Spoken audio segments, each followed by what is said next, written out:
Hello, world. How are you?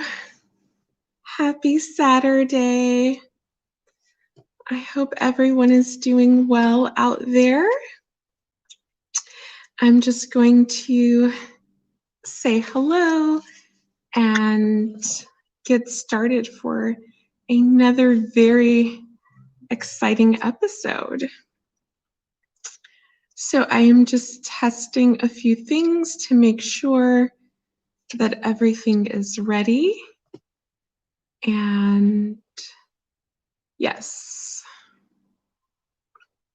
Hi. Hello. As you're coming in, feel free to say hello. Let us know where in the world you are and how your day is going. Everyone is welcome here.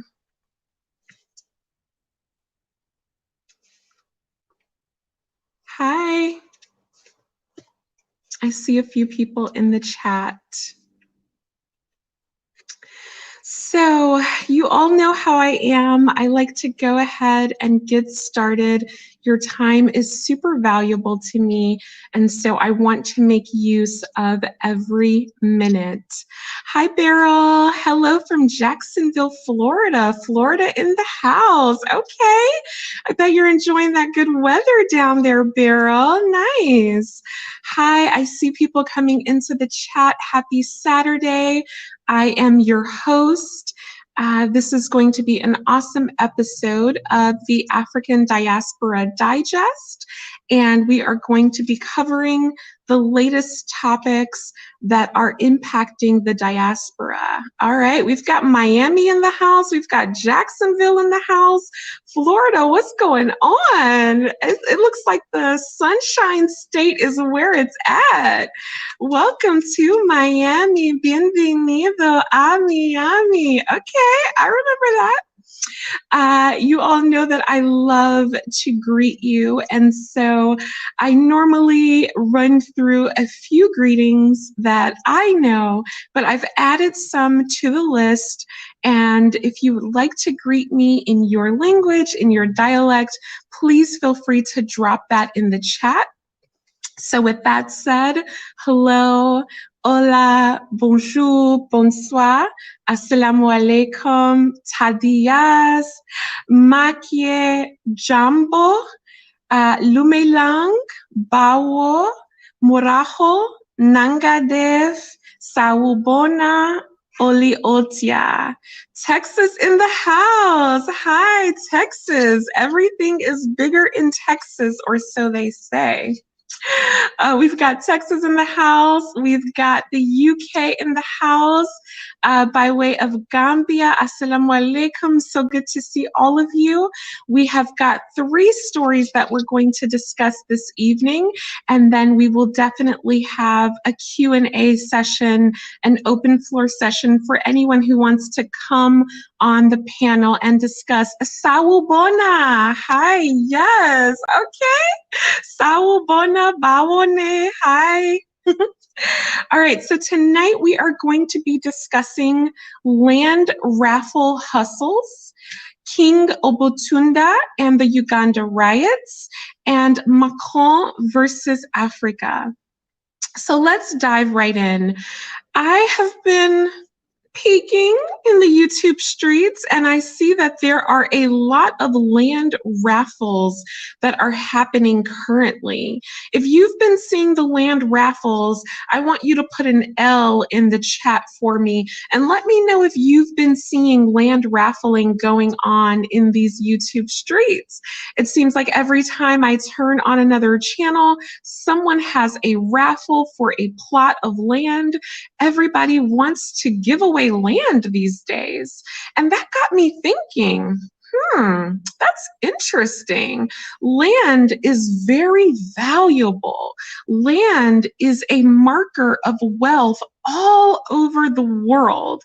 And land ownership is something that people have to usually save up money for. They have to get a solid career for. It is very rare for someone to just suddenly become a landowner with no sort of skill, no work put into it. And so I just thought to myself, how is it that so many people are just giving away land willy-nilly? So I did some research, I did some digging, and I thought about it. And I said, what if all of these land giveaways are maybe not just something that people are doing from the heart? What if they are a part of a larger hustle? Because I have to think to myself, if I have land ownership where I can make thousands and thousands of dollars growing food, growing vegetables, I can build a house, I can raise my children on the land, would I just give that away for $25 or 25 euros or 25 pesos? I don't think I would. So I went and did a little research specifically on land ownership in the Gambia. And I found out some interesting facts. So the first fact is that there are actually three types of land ownership in the Gambia. It's not as straightforward as you might think. And so the first type of land ownership, and I have notes here, the first type of land ownership is customary land ownership. And that essentially is a holdover from Sharia law. And if you have customary land ownership, literally, if you step on the land first, it belongs to you. So this is very different than the way things are done in the West. In the West, if you have the deed, if you have ownership, then the property is yours. That's not how it works in the Gambia. In fact, we have a process in the Gambia where you have something called an alcalo. And essentially, the alcalo can allow you to own the land, but it's temporary. It's not actually yours. And so what I have gleaned from this information is that some of this land that is supposedly being raffled will not actually be owned by the people winning the raffle. You may get temporary custodianship of the land. You may be able to live on the land and farm a little bit on the land, but the land does not actually belong to you. I'm seeing some comments, and someone says, word on the street is that AC got slapped by a Gambian woman recently. I did see that. In fact, from what I heard, she was struck on the face with an open hand. I don't have any evidence of that happening. I did hear that. It is a rumor. No one has provided any video, any audio, or any testimony. So it is a rumor. However, if that did happen to Art Kathy, that's very sad and it's very unfortunate. You all know how I feel. I think Art Kathy needs to leave Gambia ASAP. She has no business there. She has no dealings there outside of Kwesi Boyd. And I think for her safety, it's time to move on. Art Kathy is most likely looking for a sponsor. So you all know how Art Kathy has said many times that she has a village chief, Montana, and all these connections in Ghana. But if you notice, no one in Ghana is calling for Art Kathy. So I would say that Art Kathy is most likely looking for a sponsor to get her out of Gambia, and that's why she hasn't made a move. Again, I don't know if that is actually what occurred. It is alleged. It is a rumor. But if that did happen to Art Kathy, I hope she's okay. Yes, an alcalde is a village head. So that is a form of land ownership. And so my thing is this. We over here are critical thinkers, right? And we are always putting on our thinking caps. And so if you happen to take part in one of these land raffle hustles, you may find yourself going over to Gambia, getting a plot of land where you are not actually the owner. You are actually just someone who is renting the land, you're living on the land, and if that alcalde or that family comes back in 5 weeks, 5 months, 5 years, and they can prove that through Sharia law they have customary ownership, you're going to find yourself in a world of trouble. And from what I've been reading online as far as research, there are a lot of land disputes that occur in Gambia because of the land process. So I am keeping my eye on this, but I would just say, if I were folks who were participating in these land raffles, I would be very cautious of putting up money. I have been reading some of the comments, and folks are saying that they have been purchasing the tickets for the land raffles. They don't hear about any results. All of a sudden, the goalposts will move. One day it's saying that you are purchasing a land raffle ticket. The next day it's saying that you are donating, and there is a huge difference between purchasing and donating. So I have to call foul on the whole land raffle hustle.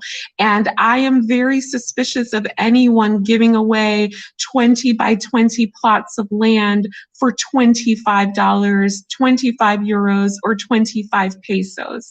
So definitely keep an eye on that. Let me know what you think. Has anyone in the chat actually participated in one of these land raffles? Because from what I'm seeing, folks are not getting that land in return. So we will keep an eye on that. Our next story is going to be about King Obatunda. If you have heard about the Ugandan riots, King Obatunda, or anything to do with the unrest that is occurring in Kampala, in Uganda, I would like you to put a U in the chat for me so that I know who is aware.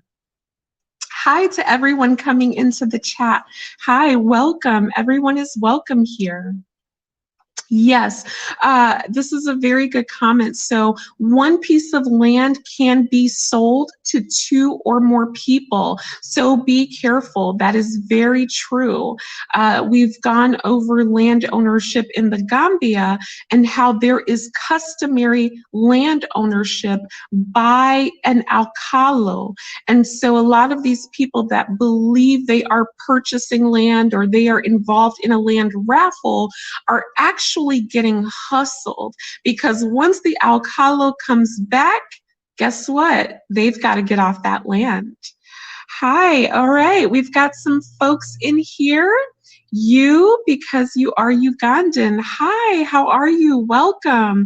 Everyone is welcome here. So we're going to get into the King Obatunda story because this has definitely shaken up the diaspora.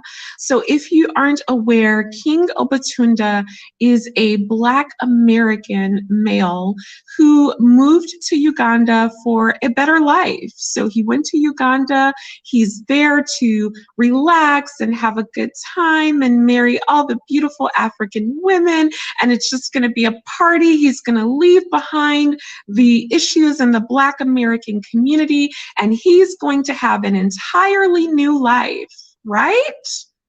Wrong, not so fast. It turns out that it's not quite the paradise that King Obatunda thought it would be. And I have some notes here because, as you know, we deal in facts. So I'm going to share with you what King Obatunda relayed to us in his life.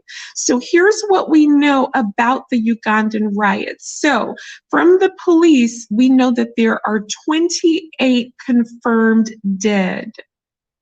Let me repeat that again. Currently in Uganda, there are 28 people confirmed dead, and 577 people have been arrested. So apparently, the current seat of power of Museveni in Uganda, some would call him a dictator. I can't call him a dictator. I'm not sure of everything that goes on in Uganda, so I won't profess to be able to say that, but he has been in power for over 35 years. Now, the Ugandan youth, they want someone new. They want to be represented. They want to have a voice in their politics and their country. So you're now seeing more people challenging the throne. So what's happened is a reggae singer named Bobby Wine has challenged Museveni for the presidential seat. And he has been gaining steam. He has been gaining popularity. He has been on the rise. Of course, yes. Okay. Stella is Stella is letting us know her opinion, and that's absolutely valid. And iMovement is saying Bobby Wine has been released. And B-Man is saying one of the longest serving presidents in Africa. Okay, so essentially, Bobby Wine has been gaining steam with the youth of Uganda. And now that he's been gaining steam, people are actually going in his favor. They're supporting him. And the police arrested Bobby Wine because they said that he had broken a law about how many people could be meeting at one time. So we know that with the global pandemic, the amount of people that can meet in a place at one time has been restricted to 200 or less in Uganda. The police said that he violated that, and they used that as a reason to arrest him. Well, this caused outrage, and protests broke out all over Uganda, and this is where King Obatunda comes in. So King Obatunda went live on November 19th at 9 p.m. at night, and he was very shaken up. He was very upset. He was you could see that he was shaken. His voice was trembling. He was very just like, he couldn't believe it. He was in a state of shock. And here's what he said. He said that he was completely caught off guard by what happened in Uganda. He lives in a nice neighborhood. He was on his way to the supermarket when all of a sudden things started getting hot. Hi, Skin Deep. Things started getting hot. And so within 20 minutes of King Obatunda going to the supermarket, he starts to see folks burning trash. He starts to see folks burning tires. He starts to see unrest. Now, it's unclear to me why King Obatunda was still out and about at this time, but what he said in his video was that he was trying to get back to his neighborhood, and he had to go through the main part of town to get to his area of town. So King Obatunda is just trying to get some meat. He's trying to get some fish. He needs some vegetables. He's just trying to get his food like any other person. And now he's caught up in the middle of fires being set in the middle of the street, tires, trash, etc. Remember that, because it's going to be very important to the story as we continue. King Obatunda was around the area of Kuseka Market. And so he happens to go to his friend's house, who I suppose lived in the area. King Obatunda did not confirm this, but he went to a friend's house, and the friend was supposed to take King Obatunda home. Well, this is where things got really hairy. So people began to surround the car of King Obatunda's friend. And not only did they surround the car, they began to attack. And King Obatunda said that he was extremely upset. He was angry. They put up a civilian roadblock. Now, if you don't know what a civilian roadblock is, that is when the citizens actually begin to block the roads with anything they can find, trash, tires, bricks, anything that they can get their hands on. So King Obatunda says there was a lot of confusion. They began to literally throw stones and rocks at the vehicle. At one point, King Obatunda tried to talk to the folks that were surrounding the car, and he says that it was initially 4 to 5 people. But as the negotiations carried on, people started coming out of the woodworks from left, right, and center. Someone says, so you are the Diaspora CNN. Yes, that's correct. I am bringing the news. So King Obatunda says they're negotiating, people are coming out of the woodworks, they're trying to explain, they're trying to negotiate, the guys are not having it. They get back into the car, put the car in reverse, and at this point, they are throwing stones, rocks, they are coming for their head. King Obatunda says that he thought his life was in danger. At one point, he looked down and saw that he had blood on his body, on his arm. He only had his wallet on him. He lost his ID, and he was completely shaken up.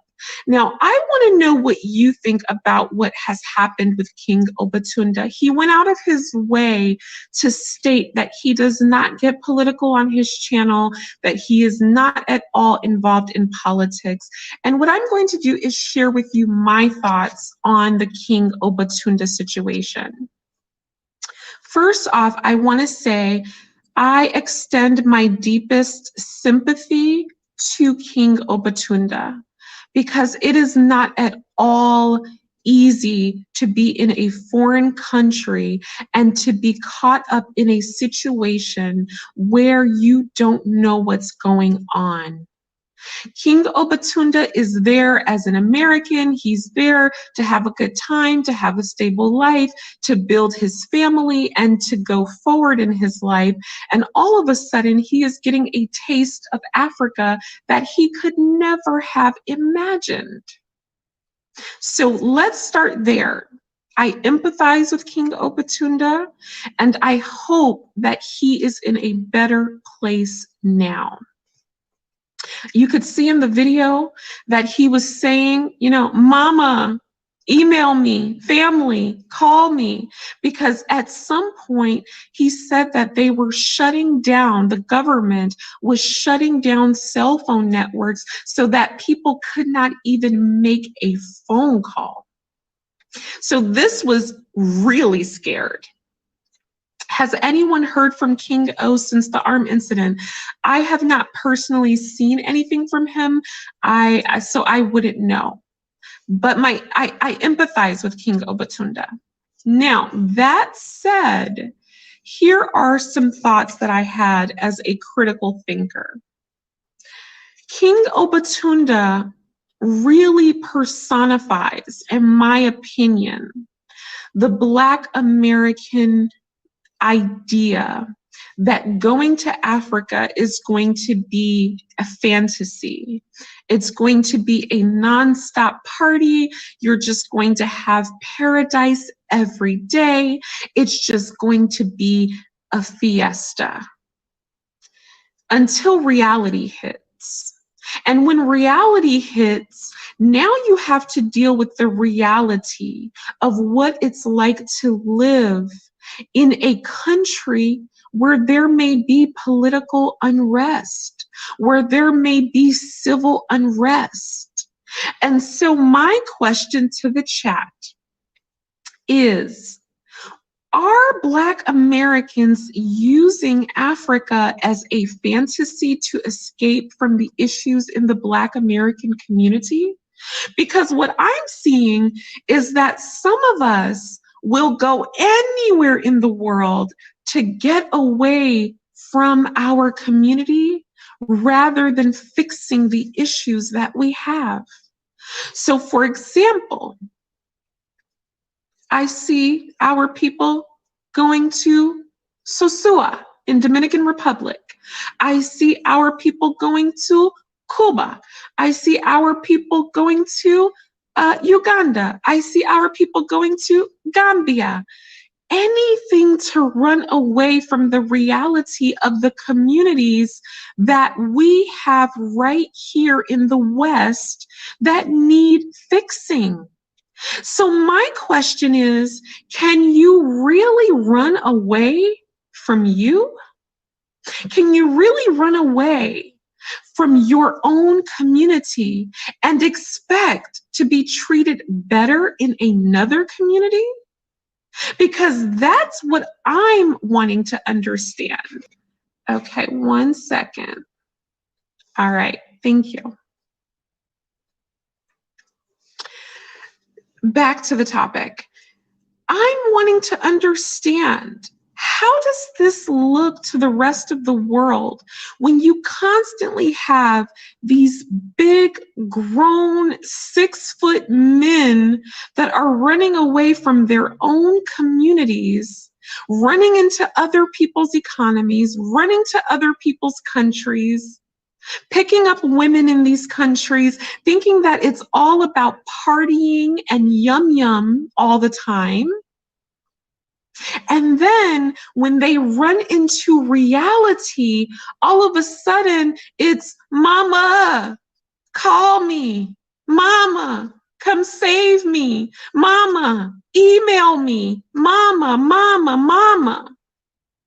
But you weren't calling for your mama when you were taking your money to another country. You weren't calling for your mama when you were leaving your own community behind. This is a test of manhood. This is a test of womanhood. And I am wondering, are Black Americans failing the test? Can we really ask the rest of the world, the diaspora, to respect us when we will not fix the issues that are in our community? And so I think this incident with King Obatunda has opened a lot of eyes and ears to the reality of living in the diaspora. If you are going to live in the diaspora, if you're going to move abroad, you have to understand this is not Disney World. Wow. Oh, wow. Okay, wait, we have a super sticker. Oh my gosh, thank you. Empowered Black women. Oh, wow. Okay. Something exciting has happened. I was going to save this for the end of the show, but Empowered Black women, thank you so much for the super chat. Yes, I have some exciting news. Can I get a drum roll, please? Brrr. Okay, exciting news. We now have super chat on this channel. Whoop, whoop. Thank you so much to all of you who have supported this channel. This is a win for all of us, and I want to thank you. You are allowing me to live my passion. My passion is reporting news, stories, journalism, podcasting, interviewing. That's what I love to do, and you all being here with me allows me to do that. And so your support has been so amazing that now we have super chat capabilities on the channel, and it's all because of you. So thank you to all of you. Empowered Black women has been the first to super chat. So I'm gonna give you a little shake. Hey, hey, hey. Every time there's a super chat, I'm going to do a little dance because I thank you and I appreciate you. And I am so humbled to be here with all of you. Please do support the channel and show love with a super chat. It doesn't matter how big, how small. This gives me an opportunity to put your comment on blast and to make sure that everyone sees what you have to say.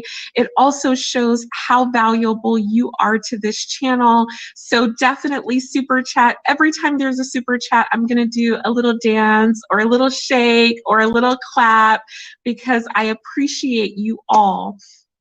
And not only that, you have to stay until the end of the show.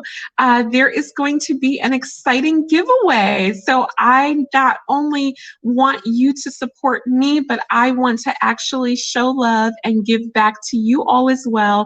So stay until the end of the show so that you can hear about the exciting giveaway that's coming up next week. And no, it's not going to be a land raffle. I don't have any land to raffle you, but it will be a little dinero. So stay for that. So yes, super chat is now available. So please show some love. All right, so we have a lot of comments. All right, let me catch up. Okay. Thank you, Empowered Black Women. I appreciate that. We've got some stories from Real Stella about what's happening on the ground. Thank you so much for informing us. Thank you, iMovement. Thank you, Melissa. I appreciate that. Hi, Nitra. Thank you. If you missed the announcement, then you will be able to see that we now have a super chat. Melissa says she has already exposed her feminist leanings. She deleted a video because she got dragged for promoting the gender war. So Melissa, everyone is respected on this channel. I never ask anyone to agree with anything that I say. The only thing that I ask is that we use critical thinking and that we respect one another. I am a woman and I wholeheartedly love and support Black women. And if that means hate to you, then I'm sorry, this is not the channel for you. You may want to move on. I'm not someone who's going to be calling Black women B's and H's. That's not my thing. I don't call Black men derogatory words either. The people that are on my channel are here because they like to be critical thinkers. They like to discuss news and topics. And so if you can't do that, then I'm sorry to see you go, but it's not the channel for you. And that's not just for Melissa, that is for anyone who feels that way. So I would love to have everyone here so that we can talk and we can have constructive discussions. But if you are not able to do that, it is no harm, no foul. This is a free country. You're welcome to go. I hope that answered your question. So back to King Obatunda. So now, King Obatunda, okay, bye-bye. Okay, so King Obatunda is now getting a taste of what it's actually like to be in a country where there is political unrest. He is now getting a taste of what it's like in other parts of the world. So we have to start thinking, okay, if you say that you are leaving one country because it's so bad and it's so terrible, are you actually going to something that is better? Are you actually going to something that is going to be beneficial to you and your family? Or are you running into more trouble? And I think that's a very fair question to ask. Because once you start going to other parts of the world, here's what you're going to find. you're going to find that people are not going to coddle you the way that you may have been coddled in the West. You're going to find that people are not going to baby you the way that you have been babied in the West. And so now you're finding out what it means to actually have to be male in another country. You see, in other countries, you don't get to sit on the sideline and call for mama. In other countries, you've got to put your fists up. You've got to take a side. And this is something that I think the diaspora is not ready for. This is a conversation that the diaspora has not had to have. And by the way, if you would like to come on the channel to share your thoughts, please do let me know, and you will be more than welcome to come. All right. Oh, that's absolutely. And Real Stella, if you would like to come on the panel to share with us some of your thoughts on the Ugandan situation or King Obatunda, please let me know. I'm going to drop it in the chat. Hi, Sumumba. Wow, okay, LOL, new sub here. Yeah, sad about Uganda, Tanzania, and Rwanda. I think King O had a Ugandan woman, and that's what brought him there. But wait, was King O doing all that? A great question, Simumba. So what we're doing is we're using King Obatunda's story to highlight a larger issue. So it's not about King Obatunda himself. We're just using him as a starting point for a larger discussion. And the larger discussion is about how people from the diaspora often confuse moving to Africa with living on a fantasy island. It's going to be drinks all day. It's going to be beautiful women and yum yum, and you're just going to live happily ever after. And the King Obatunda situation is showing us that when you go to other countries in the diaspora, if you go to other countries, there are responsibilities that come with that. You don't just get to sit back and play video games. You're going to have to participate, and sitting things out and saying, no, I'm not going to participate, I'm not a part of that, will mean that you are a sitting duck. You are the one that's going to be attacked. You are the one that's going to be on the back foot, because otherwise people are going to see, wow, this person is here and they don't know what's going on. And so we're going to get into that more later. Empowered Black Women says, girl, them Hotep Pan-Africans that are worshiping Africa, not even in their countries on YouTube, they don't like you calling out the truth. That's a valid point. I have seen that people do not like to highlight the not so pretty parts. However, we do have to discuss this, because otherwise people will go and they will not see that there is another side. Yes, I think it's awesome to go abroad. I think it's awesome to be a part of the diaspora, but I want you to go with knowledge, with education, with understanding of what you can expect. And I'm going to post the link in the chat. So one moment. Okay. And that is for anyone who wants to join the panel for the open Q&A session.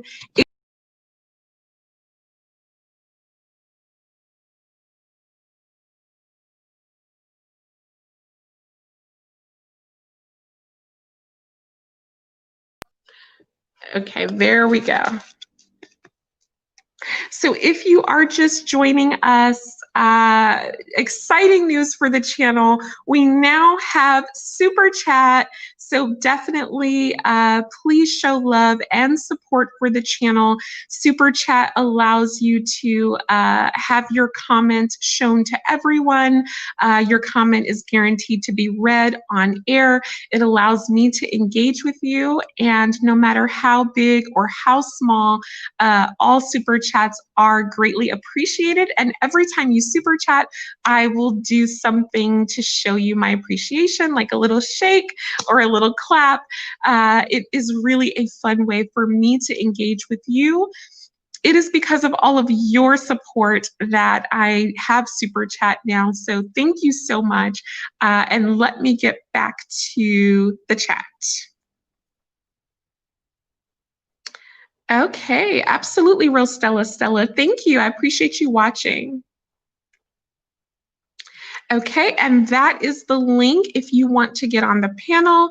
Always welcome to share your thoughts and opinions. And for the folks who are coming in, hello, how are you? Welcome.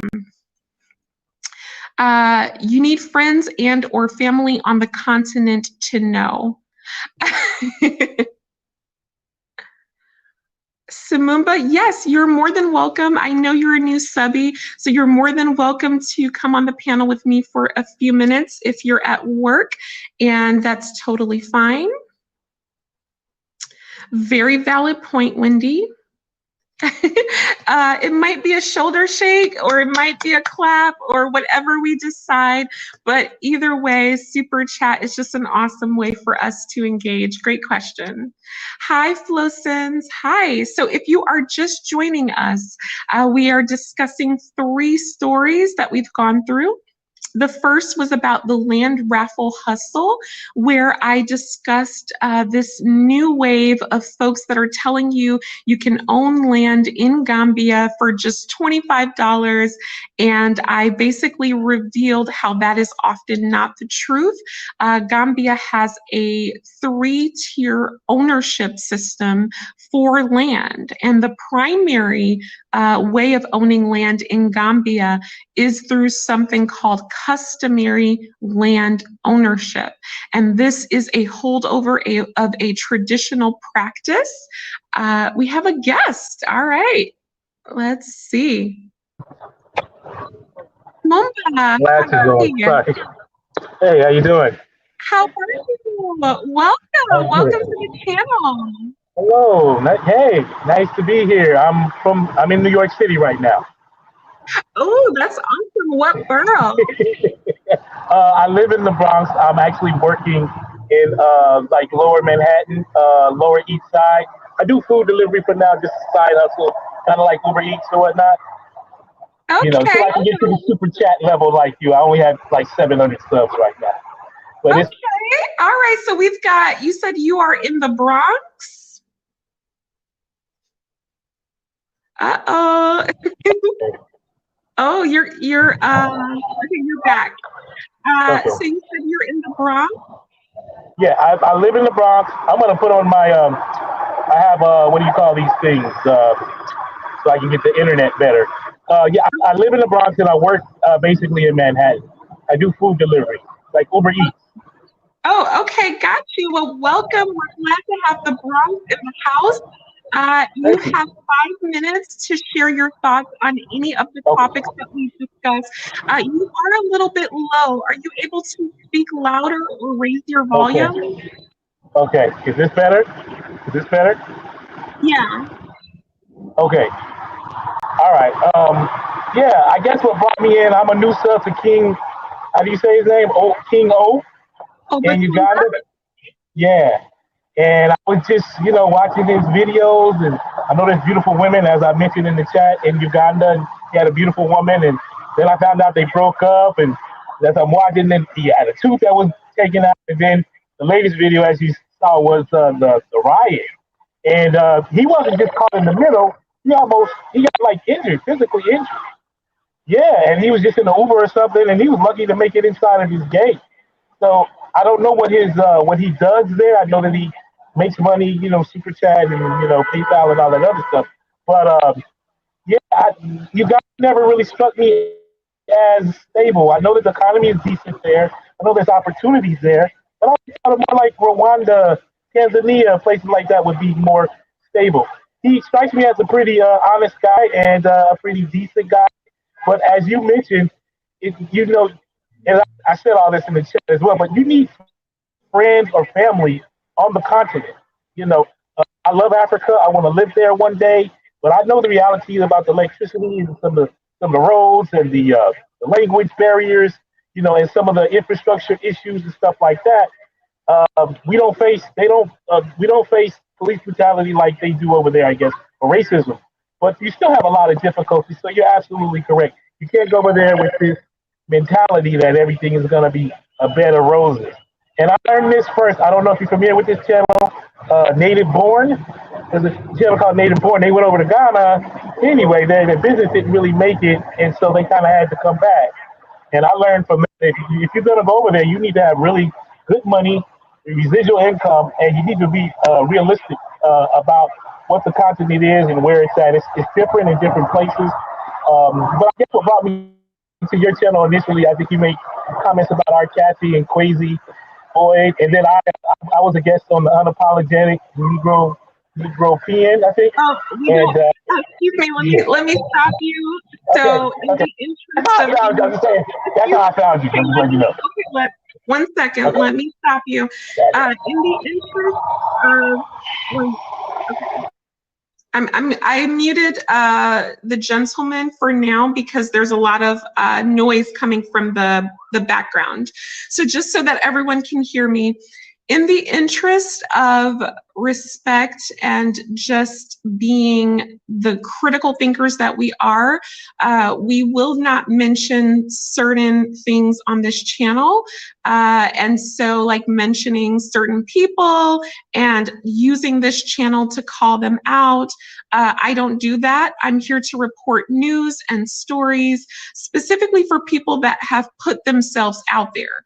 I am not going into anyone's house and looking in their window and getting stories about them. These are all public YouTube videos that people have posted that they want to share with the public. So we have the right to comment.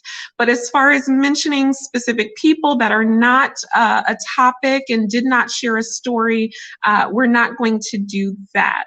So respectfully, thank you for understanding, sir. I'm going to unmute you. So yeah, back to the Ugandan situation. It seems like a beautiful country, but it has a good economy, but it just seems really, it doesn't seem that stable. And unfortunately, what happened. And I think there's somebody that got arrested or something, some leader. And so, we as diasporans, when we go to certain places, we need to have a network of friends and stuff like that. I'm not blaming anything like that, but you can't go there with this idealistic attitude. And like, you have to be realistic about what's going on the ground. So let's just hope the brother's okay. And that he's back online soon, because I think they cut the internet out there too. I'm not sure. He did say that. He said at one point they cut the internet, they couldn't make phone calls. Now, let me ask you this question. So, if someone from the diaspora in the West has moved to a country in Africa, and they have basically said, hey, Black America, I don't want to be a part of the community anymore. I'm done. I'm going to take my money. I'm getting a lot of feedback. Okay, if they say, I'm going to take my money, my resources, I'm going to build in another country, I'm going to have a family there, what does Black America owe that person when they then want to say, come save me, come save me? What happens when that person runs into trouble in that new country where they have taken their resources, their talent, their building, and they're not building Black America? What should our response be, in your opinion? 5 minutes, please. I mean, you kind of laid it out pretty. You laid right to it. I mean, there should be a, hands across the diaspora, hands across the ocean. There should be some feedback going back and forth. Like, we have maybe a certain level of expertise we can take over there, and then they have the resources, the physical resources that we can use. But there should be an exchange, definitely an educational thing, so we can learn more about each other and unite.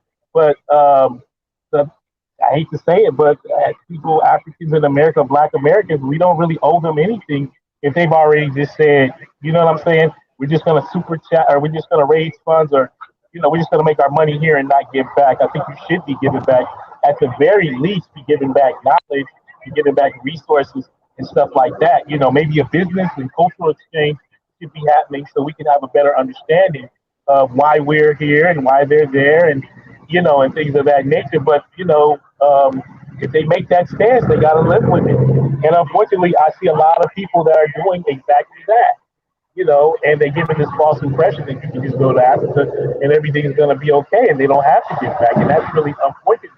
You know, so it's just there has to be you should have a dual plan.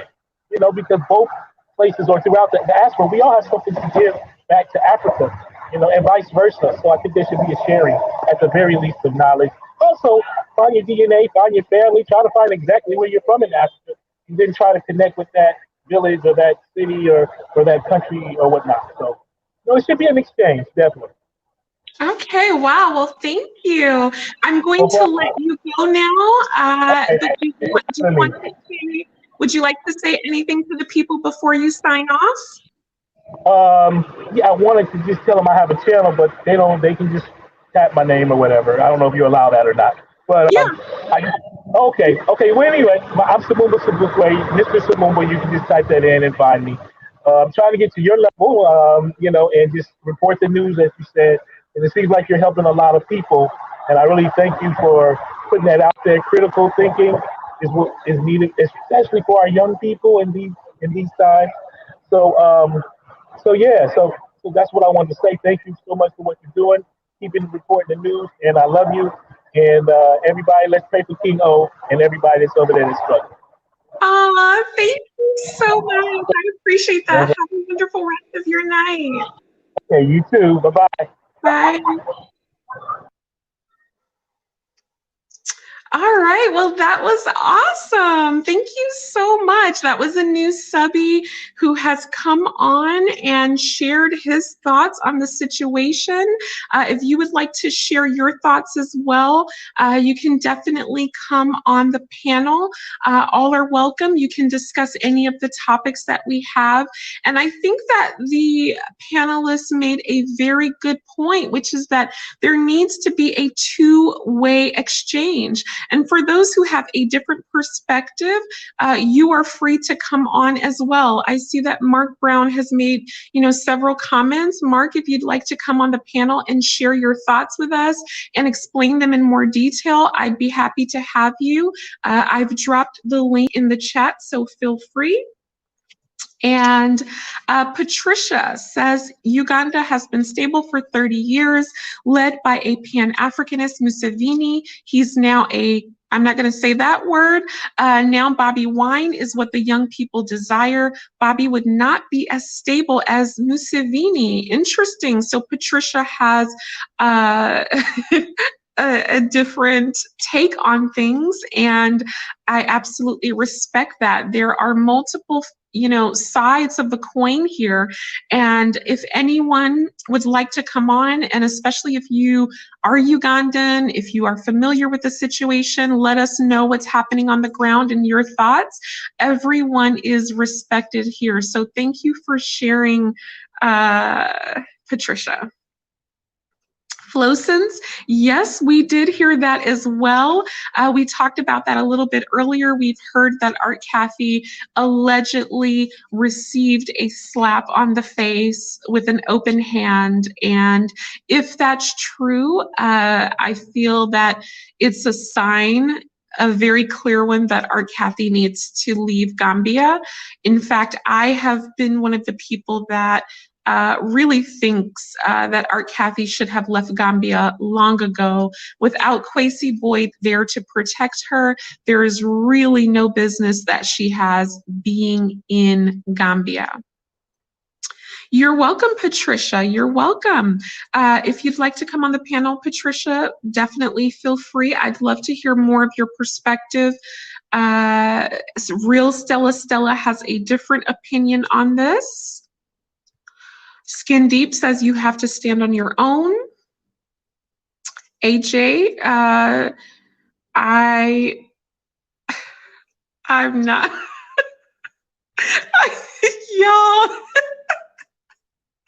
y'all, I'm trying to deliver the news. AJ, you need to stop.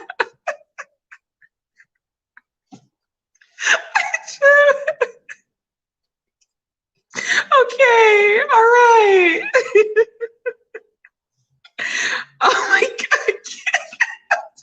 Y'all, I'm trying to deliver the news and I just come across a comment that's like, I just can't. I was like, y'all, let's celebrate. The channel now has super chat capabilities. What? We've been peeking in the YouTube streets. We're celebrating. Please definitely send a super chat, no matter how big or how small. Y'all really want to talk about our Kathy today? You know what I'm thinking of? I'm thinking of those Nigerian movies, you know, Nollywood, where it's like, you know, like a green screen and it's like, pow, you know, like that. That's what's going on in my mind right now. It just really, y'all are really on this. Okay. Wow. So yes, so wrapping up, let me take a sip of water. Salud. Let me go through my greetings again.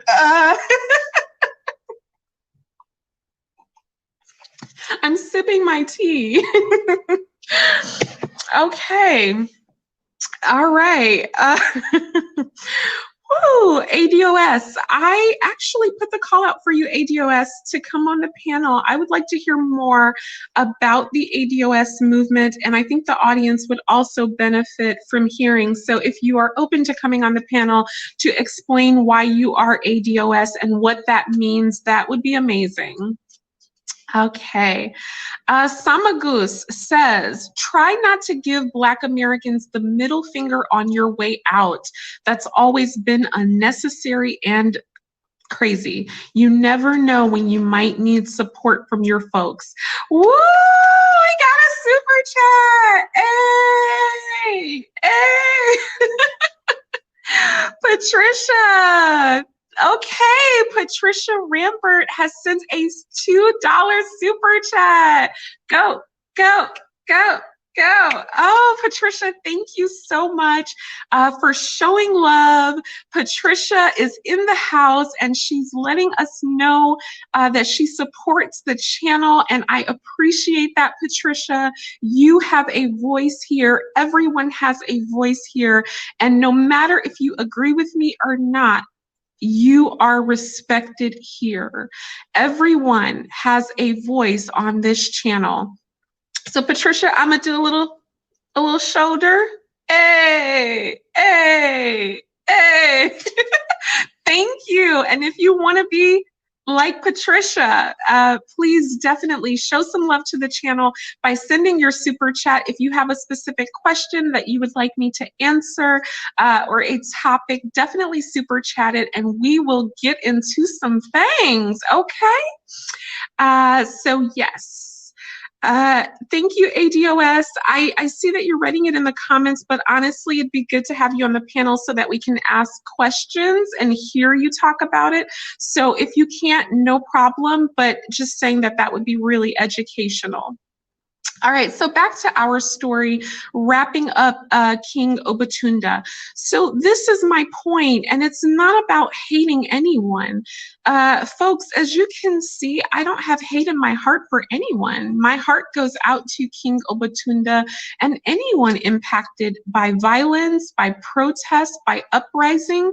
And what I'm asking you to do is to use this situation to think about the consequences of going to different countries. It's not all going to be a nonstop party, despite what people on YouTube are telling you.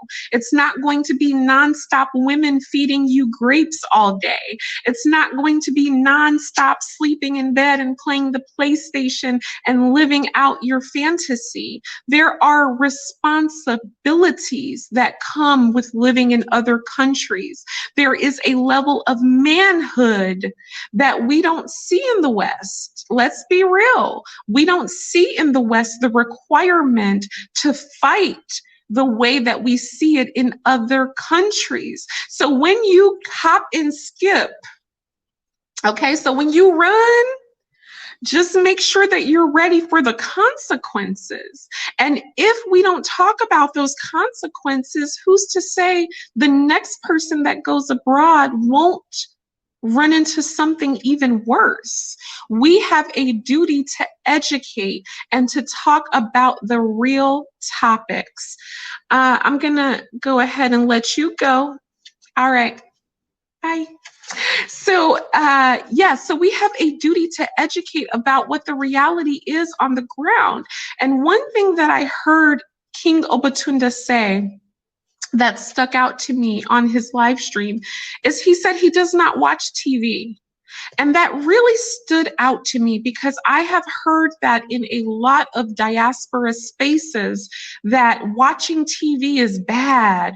Watching TV means you're brain dead. Don't watch TV. And you know what that tells me? That tells me that we have a very anti-knowledge attitude towards things. If King Obatunda had watched the news that day, he may have been aware of what was going on around him. How can you protect your family? You have a wife in Uganda. You have property in Uganda. How can you protect your family if you don't know what's going on? So my point is that we have to raise awareness. We can't just send folks out into the wolves and expect them to be okay. So if you have any thoughts on exactly, we have Flosins saying you've got to watch local news at least, right? When people are telling you you're brain dead for watching the news, are they also going to be there when you get hit upside the head because you don't know what's going on? Are they going to be there when you get caught up in the middle of a riot and you have no idea because you have refused to watch the news, read a newspaper? This is the mentality that I'm talking about. We need to address the mentality that we have. So it's not about an individual, but I don't want to see what happened to King Obatunda happen to anyone else. That was a terrible and scary experience, and it really shook him up.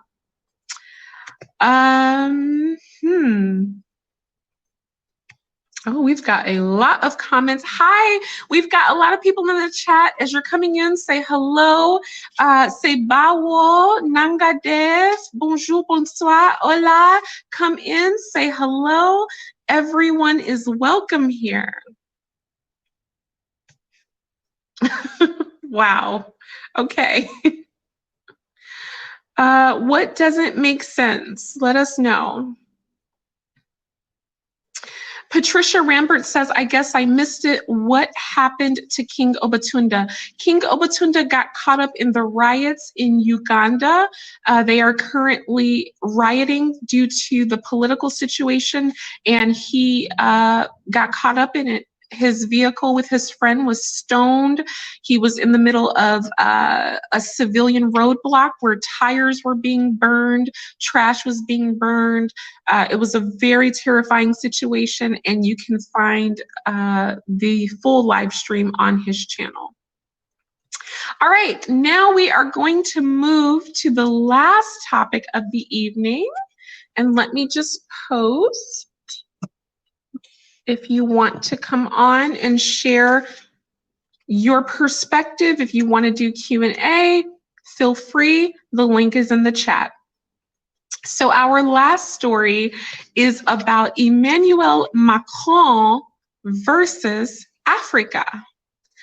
And if you have heard of Emmanuel Macron, put an E in the comments below so that I know that you know what's going on, because it's my duty to keep you informed, and I'm going to pull up exactly what Emmanuel Macron has said as of late, because this is very important in terms of folks on the continent.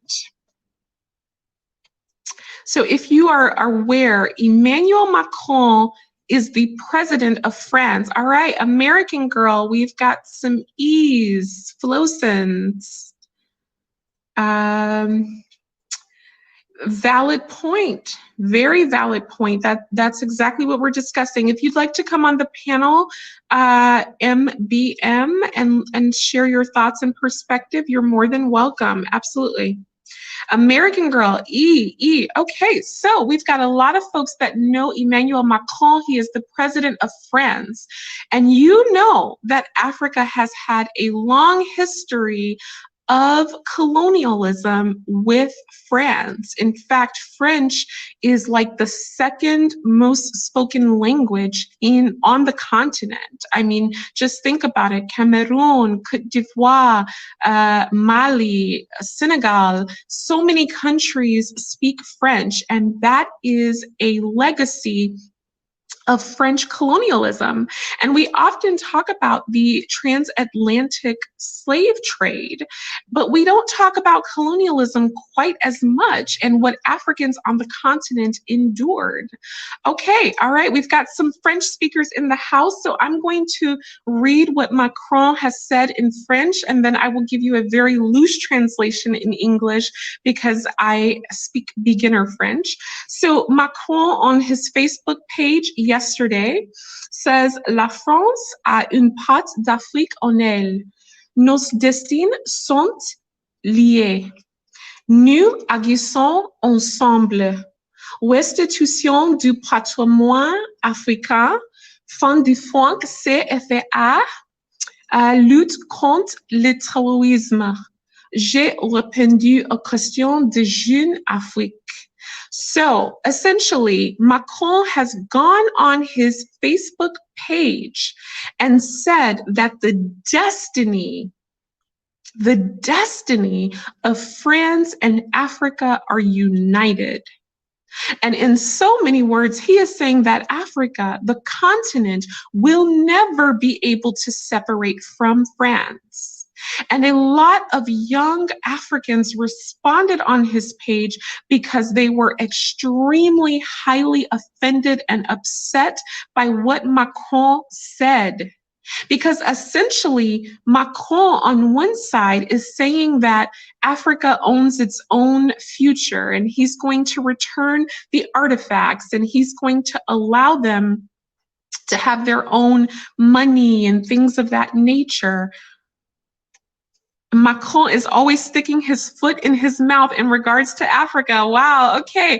If we've got French-speaking Africans in the house, I need you to drop a salut.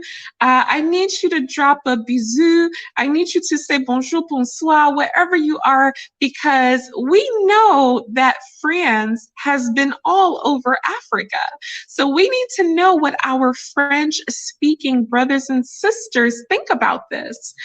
And so the reason why I'm bringing this up is because we can see that the diaspora is often in the hot seat with our African brothers and sisters. But I don't hear as much in terms of actually confronting the former colonial powers. I don't see the movements to storm the Champs-Élysées. I don't see the movements to write petitions. I don't see this happening.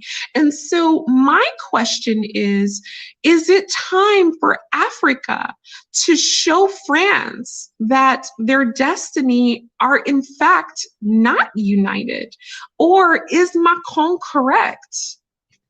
And this concerns me because much of what we see as African culture in many countries, Senegal, Côte d'Ivoire, Cameroon, Mali, Burkina Faso, so many countries, what we're seeing is actually a colonial style culture that we are calling African culture. So when you go to these countries, you're saying that you're living the African culture, but what you are living is actually what was born out of colonialism. If I'm making sense, let me know in the chat. Because I have been concerned for some time about this seemingly subservience to France. And I wonder, what does this mean for the African in 2021? All right, I'm going to read some comments. All right. My Cameroon classmate tells me ADOS does not have culture, but she speaks French. Very interesting. And that's what I mean. So is it fair for that to be said, that ADOS does not have culture, but when you actually look on the continent, we're not seeing the actual African culture either. We're seeing a blending of African culture with French culture, with British culture, so what does this really mean for those who are looking to return home? And so that is our last story of the evening. I'm going to drop the link in the chat for anyone that wants to pop on for a quick Q&A or who want to share their thoughts about anything that we have discussed. And we have a lot of comments. I'm so trying to keep up with your comments. Whew.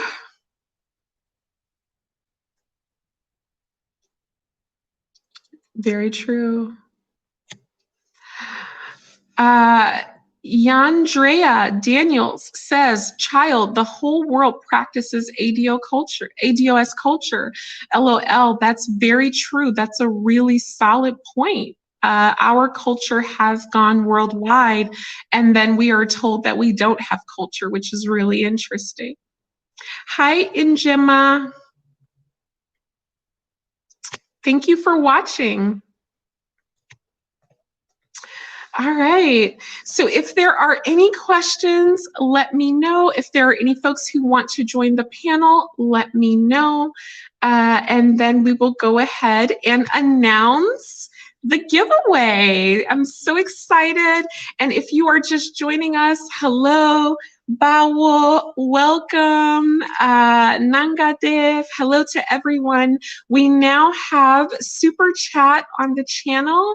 Thanks to all of your support and your viewing, and I appreciate it, and I'm so happy you're here. And in the spirit of giving back, I would like to do a little giveaway. So I'm going to announce that shortly, but I first want to make sure that everyone who wants to have an opportunity to speak on the panel has had an opportunity to speak. So if there's anything you want to say, let me know. A lot of discussion in the chat, which is really good. Flosin says, for the most part, it's only so-called educated Africans that speak French, a trade language. People still speak their native languages. Thank you for sharing. Yeah, we definitely need to tease that apart. We definitely need to look at what that means, because if you want to communicate in many African countries, you do need to speak French. You do need to speak English. There are so many different languages that there are languages that are used for commerce and things of that nature. So that is a reality on the ground. And so Joe Kevin says France doesn't own Africa.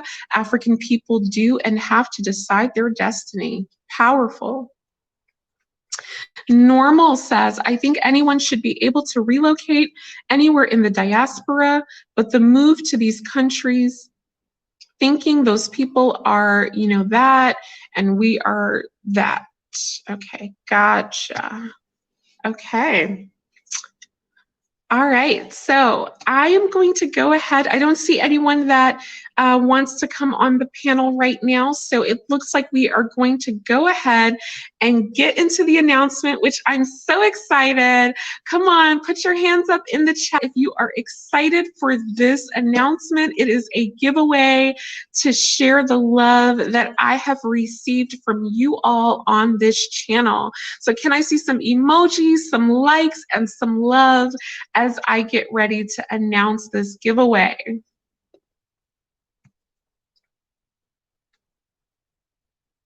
All right.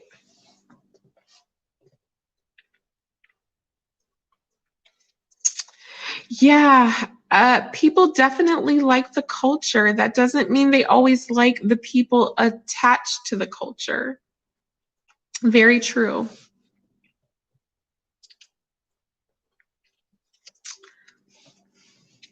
All right, so I am going to go ahead and announce the giveaway. Oh, we've got more comments coming in. I'm going to go ahead and announce the giveaway. So the giveaway is going to be for $50 next week.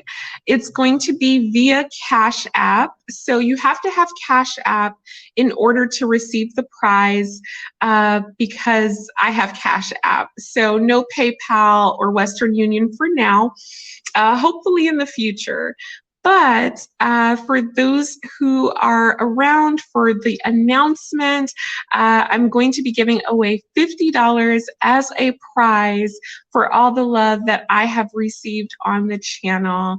And essentially, you have to be in the live stream next week when we do the giveaway, and I'm going to ask one simple question, and I don't know the question yet, but it's going to be a question about something I've said on my channel or something that you would know based on watching videos on my channel. And whoever is able to answer the question first will win a $50 Cash App from me.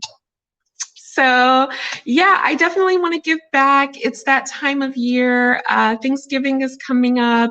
And just in the spirit of thankfulness, you never know what you can share that somebody else will need. And I'm going to take a sip.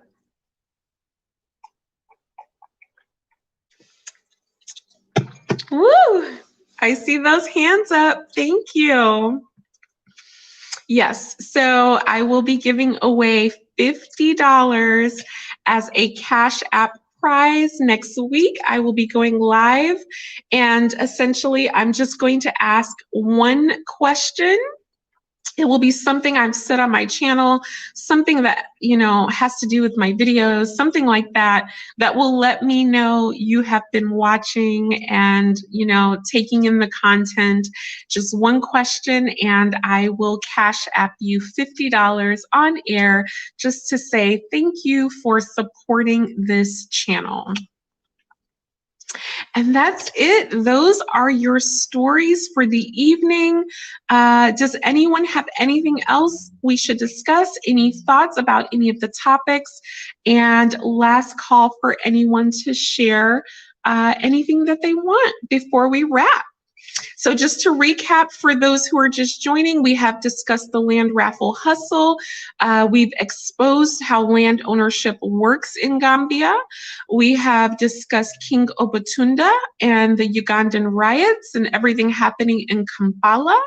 And we have also discussed Emmanuel Macron, le président de France, and his recent words about Africa and France's destinies being united and what that means for the African continent and whether Africa will ever truly break through colonialism.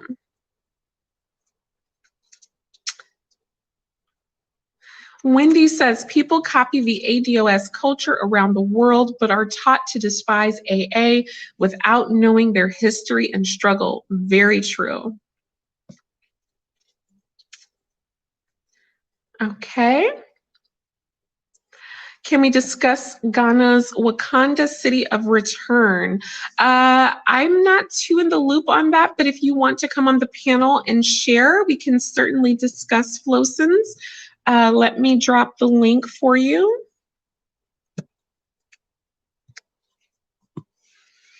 And I will put it on.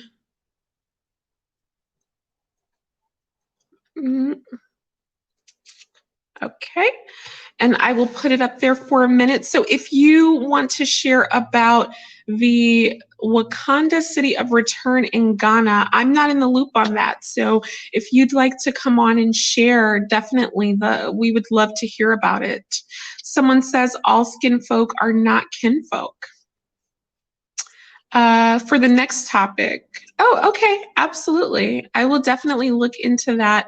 And then the next time I go live, I will be happy to share whatever I have found about it.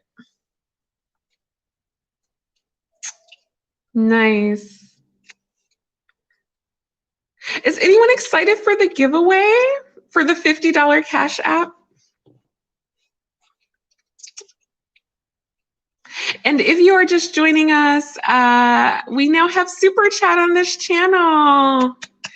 So really excited. Definitely support the channel if you can, no matter how big or how small, it is welcome here. Oh, okay. She's on desktop, no mic. Okay, cool beans. Yeah, so those are your stories that are rocking the diaspora. I hope this information helps someone, particularly about the land ownership. I know that we want to own things, and I know that it's important. However, you have to remember that if something seems too good to be true, it probably is. And you can go ahead and win the land raffle, and then you'll get to Gambia, and it will be owned by an alcalde who actually owns the land, and you will be kicked off of the land. So that's something to think about. And there has been many questions about whether certain people actually own the land that they are living on. And I do have some doubts myself about whether certain people own the land that they're living on, because some of that is really wrapped up in subsistence farming. There's no actual legal ownership that those folks have. What they're doing is they're renting out the land to you. And Gambian law, this is what I found out, Gambian law allows them to rent the land to you for a period of 99 years. So literally you can be on that property for 99 years, and then when that grandmother comes back, or when that grandfather comes back, or when that auntie comes back, and they can prove that their family was the first to step foot on their land, guess what? You're going home. You're going home. And I don't want anyone to be scammed or anyone to spend their money and think that they're going to get ownership when they actually aren't. That's a huge issue. So once I started researching about land ownership in the Gambia, it became clear to me why people are auctioning and raffling land. Because you would say to yourself, would you raffle a piece of land from Miami or New York or California? Like, would you just raffle a valuable piece of land for $25? If it's too good to be true, it probably is. And so I understand that those of us in the diaspora who are looking to Africa, we want to own land, we want to go home, we want to feel that sense of ownership, but there is a right and a wrong way to do everything. And if you do things in a way where you are on shaky ground, you may find yourself building something for someone else. And I really don't want to see anyone lose their money. But I have to tell you all, I saw a lot of comments where people were saying they had entered a specific raffle and never heard anything back. It was just like, poof, gone. And I won't say any names on this particular issue, but I'm sure you can, peek in the YouTube streets and you will see it as well. And just ask yourself, could I get a valuable piece of land anywhere in the world for $25? 25 pounds? 25 pesos? Probably not. So, people are playing on the ignorance of repats because they know that you don't know about the Alcalo system. You don't know about traditional land ownership and how it's passed down. So that is what's happening. Okay, lots of folks talking. I love it when you all talk. That's awesome. Skin Deep says you have to have true connection on the continent. That's a good point. Patience, you says your information about land in Gambia is incorrect. Would you like to come on the panel and share which part is incorrect? Because I researched online, so I would love to hear your specific point. So if you'd like to come on the panel and enlighten us and share any additional details that you think would be beneficial, this is a podcast and we love to educate others here. So if there's something you can share, please let me know. Okay, so are you available to come on the panel? Would you like me to drop the link for you? I think it would be helpful if you're able to talk and share, and so we can ask questions, we can clarify. It's a little hard to get that much information from a comment.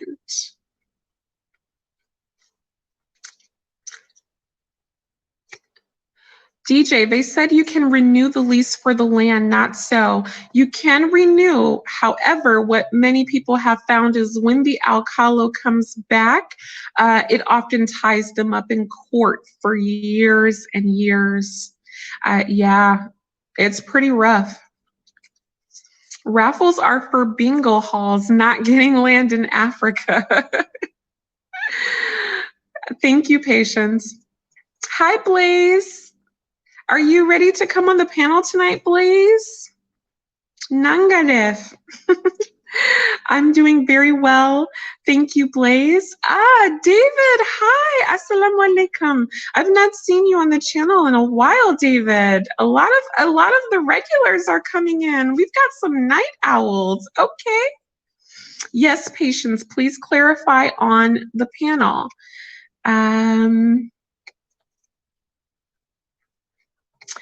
Flosin says, I heard the 99-year lease is to prevent foreigners from claiming full ownership of the land, like what happened in Zimbabwe. That could definitely be a reason. That could definitely be a reason.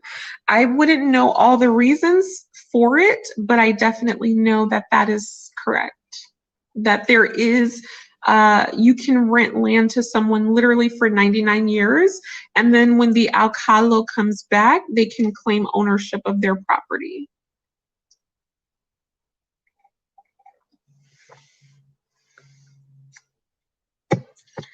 All right, so yes, for those who are just joining, I see Blaze, David, I see some other folks. We've gone over some of the hot topics that are happening in the diaspora this week. I will repeat them for the last time. The first was about land ownership in the Gambia and the 3 classes of land ownership. The second was about King Obatunda and the Ugandan riots. And the third was about Emmanuel Macron and his words on Africa. He's happy to hear me speaking a bit of Wolof. Thank you, Jeff. Thank you. And I was waiting for the young lady who said she wanted to clarify land ownership. So I will drop the link one last time. That's the link to join the panel. So if there's anyone who wants to join the panel to share your thoughts on anything that we have discussed, there is the link. If you have additional information, we would love to hear it. This podcast is all about educating others, and that's extremely important. So if you have information to share, you are welcome to share it. And in exciting news, this channel now has super chat capabilities. What? So definitely show some love with super chat. It doesn't matter how big or how small. It is all appreciated. I'm really so happy that the channel is growing. All right, so last call before we wrap up. Any last minute questions, thoughts? And I will look in the chat.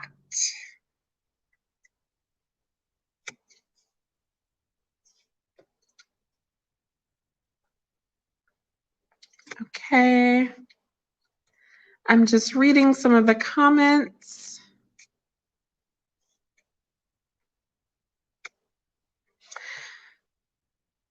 Yeah, the situation with Art Kathy, that has, I just think that we've reached the end. I mean, what more could we say about it? Art Kathy, uh, I think she's reached the end of the road in terms of what she can do in the Gambia.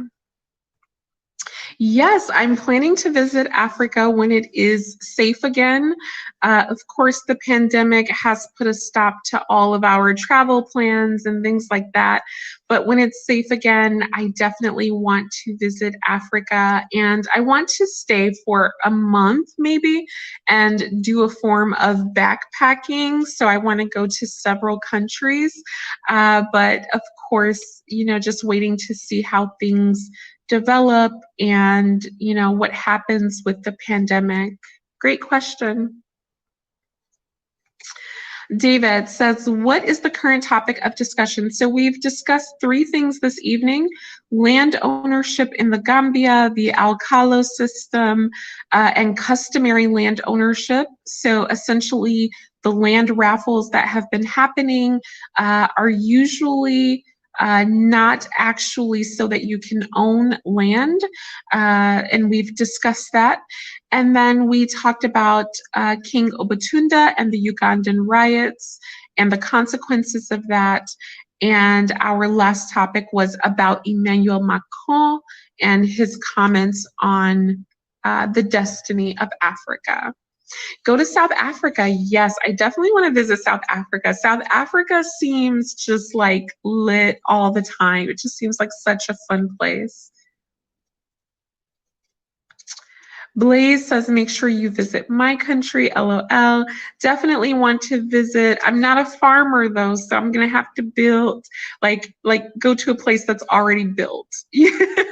I'm gonna have to go to a place that is already built, because I'm not a farmer. I'm gonna have to go somewhere where there's already, accommodations, and I will not be using Art Kathy. Empowered Black Women says she's been to three countries and it's most comfortable for Americans. Thank you for letting us know. While on the continent, African Americans need to have the same outlook as Indians, Arabs, and Europeans. Get your money. That's an interesting comment. Would you care to expound on that? How does the Black American mindset differ? And something that I've been thinking about discussing in the coming weeks is whether African Americans as a term, does that still fit? Remember, African American as a term for the ethnic group is relatively recent, right? It came about with Reverend Jesse Jackson, I believe, and it came about as a way of symbolizing pride and things like that. But I wonder in 2020 and beyond, will that terminology still hold? Nice. South Africa was her first, Ghana second, and Nigeria third. Wow, very well traveled. Love hearing about that.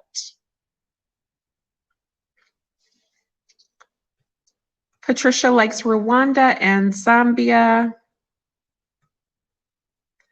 No, we're not African. That's why we use ADOS. Ooh, empowered Black women, are you able to come on the panel to explain that?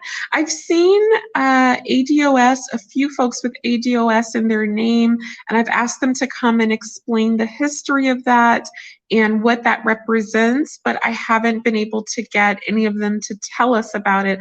I think that's an important discussion. Are you able to do that? Are you able to hop on? Flosins says, nah. Yes, ADOS stands for American Descendants of Slavery. And I am aware of the terminology. I guess what I would like to know is more so about the history of it, where it's coming from, and what it means to Black people who use it. What does it mean in your everyday life? So that's what I'm looking to understand. I am familiar with the ADOS terminology, and I do think it's important to clarify that Black people in America have a different experience than other people in the diaspora, right? So I often hear this theme of, everyone is Black, but they just got dropped off in different locations. That's what I hear. And for me, that doesn't hold water. And I'll tell you why. Being Black in Brazil is a completely different proposition than being Black in Jamaica or Haiti or America or Uganda. And Black is a color. Black does not identify a specific ethnic group. And when you say Black, essentially you are erasing a fair amount of your history. Because when you say Black, I don't know where you're actually coming from. So if we're going to designate the group, then I think that it needs to get very specific. Oh, we've got a lot of comments. Fantastic TV says you are called African Americans and will always be African Americans. Denying your route will not help you. Thank you so much for your comment. Fantastic.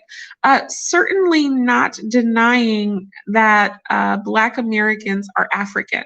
In no way. What we're really discussing is whether the terminology African American is still suitable in 2020 and beyond. And let me know in the comments, do you think African American is the proper term for Black people in America? And I will tell you, for me, I don't think it encompasses the culture. I don't think it encompasses the history. And I think there is a better way of saying that these are people descended from Africa, as opposed to the blanket term African American. When you say African American, I don't know where you're from in Africa. You could be from Gambia, you could be from Kenya, you could be from anywhere. And that is what poses the issue, because then it becomes difficult to identify the people in that group. And when you cannot identify the people in that group, then opportunities can be given to other people under that name who do not share that experience. So for example, if you're applying for a scholarship for a university in the West, you can just say that you are Black/African American and perhaps receive a scholarship, or perhaps receive admittance based on that. But you may not have that actual history, or your family does not have that history of enduring the transatlantic slave trade, of working the plantation fields of Mississippi, of sharecropping in Alabama, of being bred on farms. in Virginia. And if you do not share that history, yes, you are Black, but you are not of that lineage. And there is nothing wrong with identifying who is who. If you go to Ethiopia, and you say, are you Habesha or are you Bantu? You will not confuse the two. A Habesha will not want to be called another tribe. If you go to Nigeria and you say, are you Yoruba? Are you Hausa? Are you Fulani? You will not confuse a Yoruba person with an Igbo person, with a Hausa person, or with a Fulani. So if everyone else in the diaspora is able to be identified by who they are, then it is not unreasonable for Black folks in America to identify themselves. So there's a lot of comments coming in. Okay. We are decedents, yes. African Americans were called African people though, or Negro. You can't disconnect yourself from the country that owes you a debt. So identifying as Americans is just part of why the name is important. Africans label themselves as AA. I've seen that. And you know, the only time I've seen it is when there is a financial benefit. And I don't know if we're ready to discuss that. Are we? Let me know. Because a lot of people aren't ready for that discussion. Thank you. Thank you.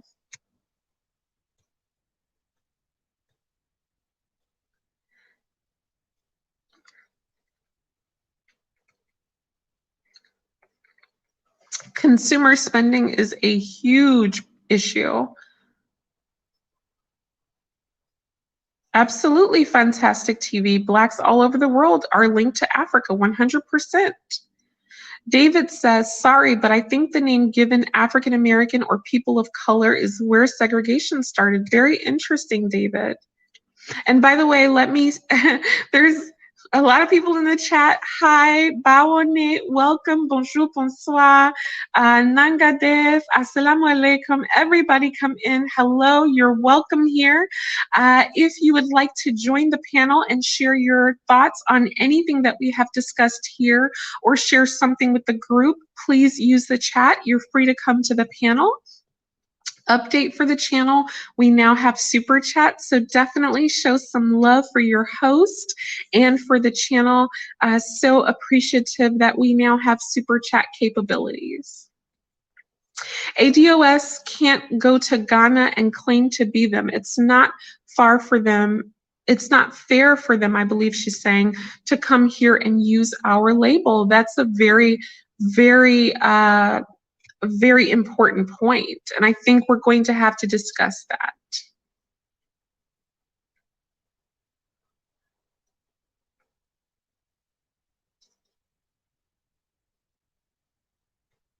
It is a loaded subject. It is indeed. Correct. Barack Obama is not an American descendant of slavery. Barack Obama's father is from Kenya. David says, will you visit Sierra Leone? I would love to visit Sierra Leone. If we have any Sierra Leoneans in the house, I'm assuming, let us know about why we need to be in Sierra Leone. I would love to hear about that. So yes, back to what we were discussing. So that's what I'm saying. I do understand why we have embraced Blackness as an all-encompassing term. But we also need to begin to evolve as a people in our understanding as we mature, right? So as we mature, we have to begin to take on new understandings and developments. Oh, okay, David, awesome, thank you. Well, you're welcome here. We're glad to have Sierra Leone in the house. Hi. So for example, A lot of history. Absolutely. David, you're welcome to the panel if you'd like to share some of the history of Sierra Leone. We have a critical thinking, very intelligent bunch, so we're always open to that. So, yes, as we begin to think about maturing our understanding of lineage, we have to ask ourselves, who gave us a color as an identifier? Is it good to have a color identify an entire group of people? Or is that a tool of mind control? Is that a weapon to keep you boxed in? Because if you're using a color to identify yourself, then quite frankly, anybody could be you on any day of the week. How can you identify those in your tribe? How can you identify allies versus enemies? So we have to start thinking about that. Okay, Kierema Frederick. I hope I got that right. Hi, DJ. Please, are you married? Please. Chat, what do you think? Do you think I'm married? In the chat, let me know if you think your girl is married. Say yes, put a Y for yes. If you think your girl is not married, put an N for no, and then I'm going to confirm. Let's have a little fun tonight. I need some Y's or some N's, and then we are going to answer his question. Yes, fantastic. Fantastic TV. I don't know if I invited you. If you would like to come on the panel to share your thoughts, I think that would be more productive. I want to hear what you have to say, and the panel is open for you. So let me know if you're open to that, okay? Because I think you'd be able to explain it to us, and we'd be able to discuss and converse. And then that way we can hear more of what you have to say. And I'm not saying you're wrong. I'm saying let's talk about it. Ooh, okay. Ooh, okay. Let me get the link for you, okay? 1 second.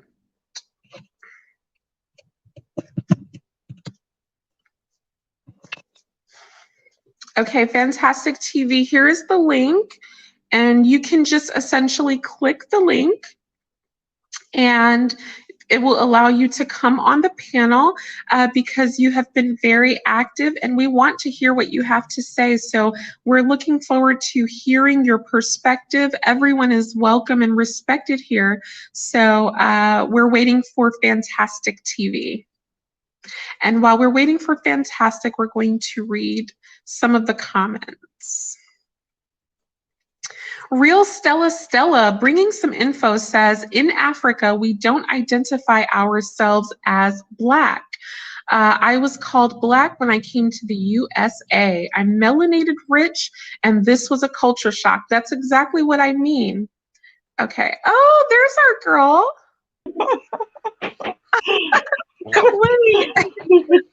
Wait. Hold up.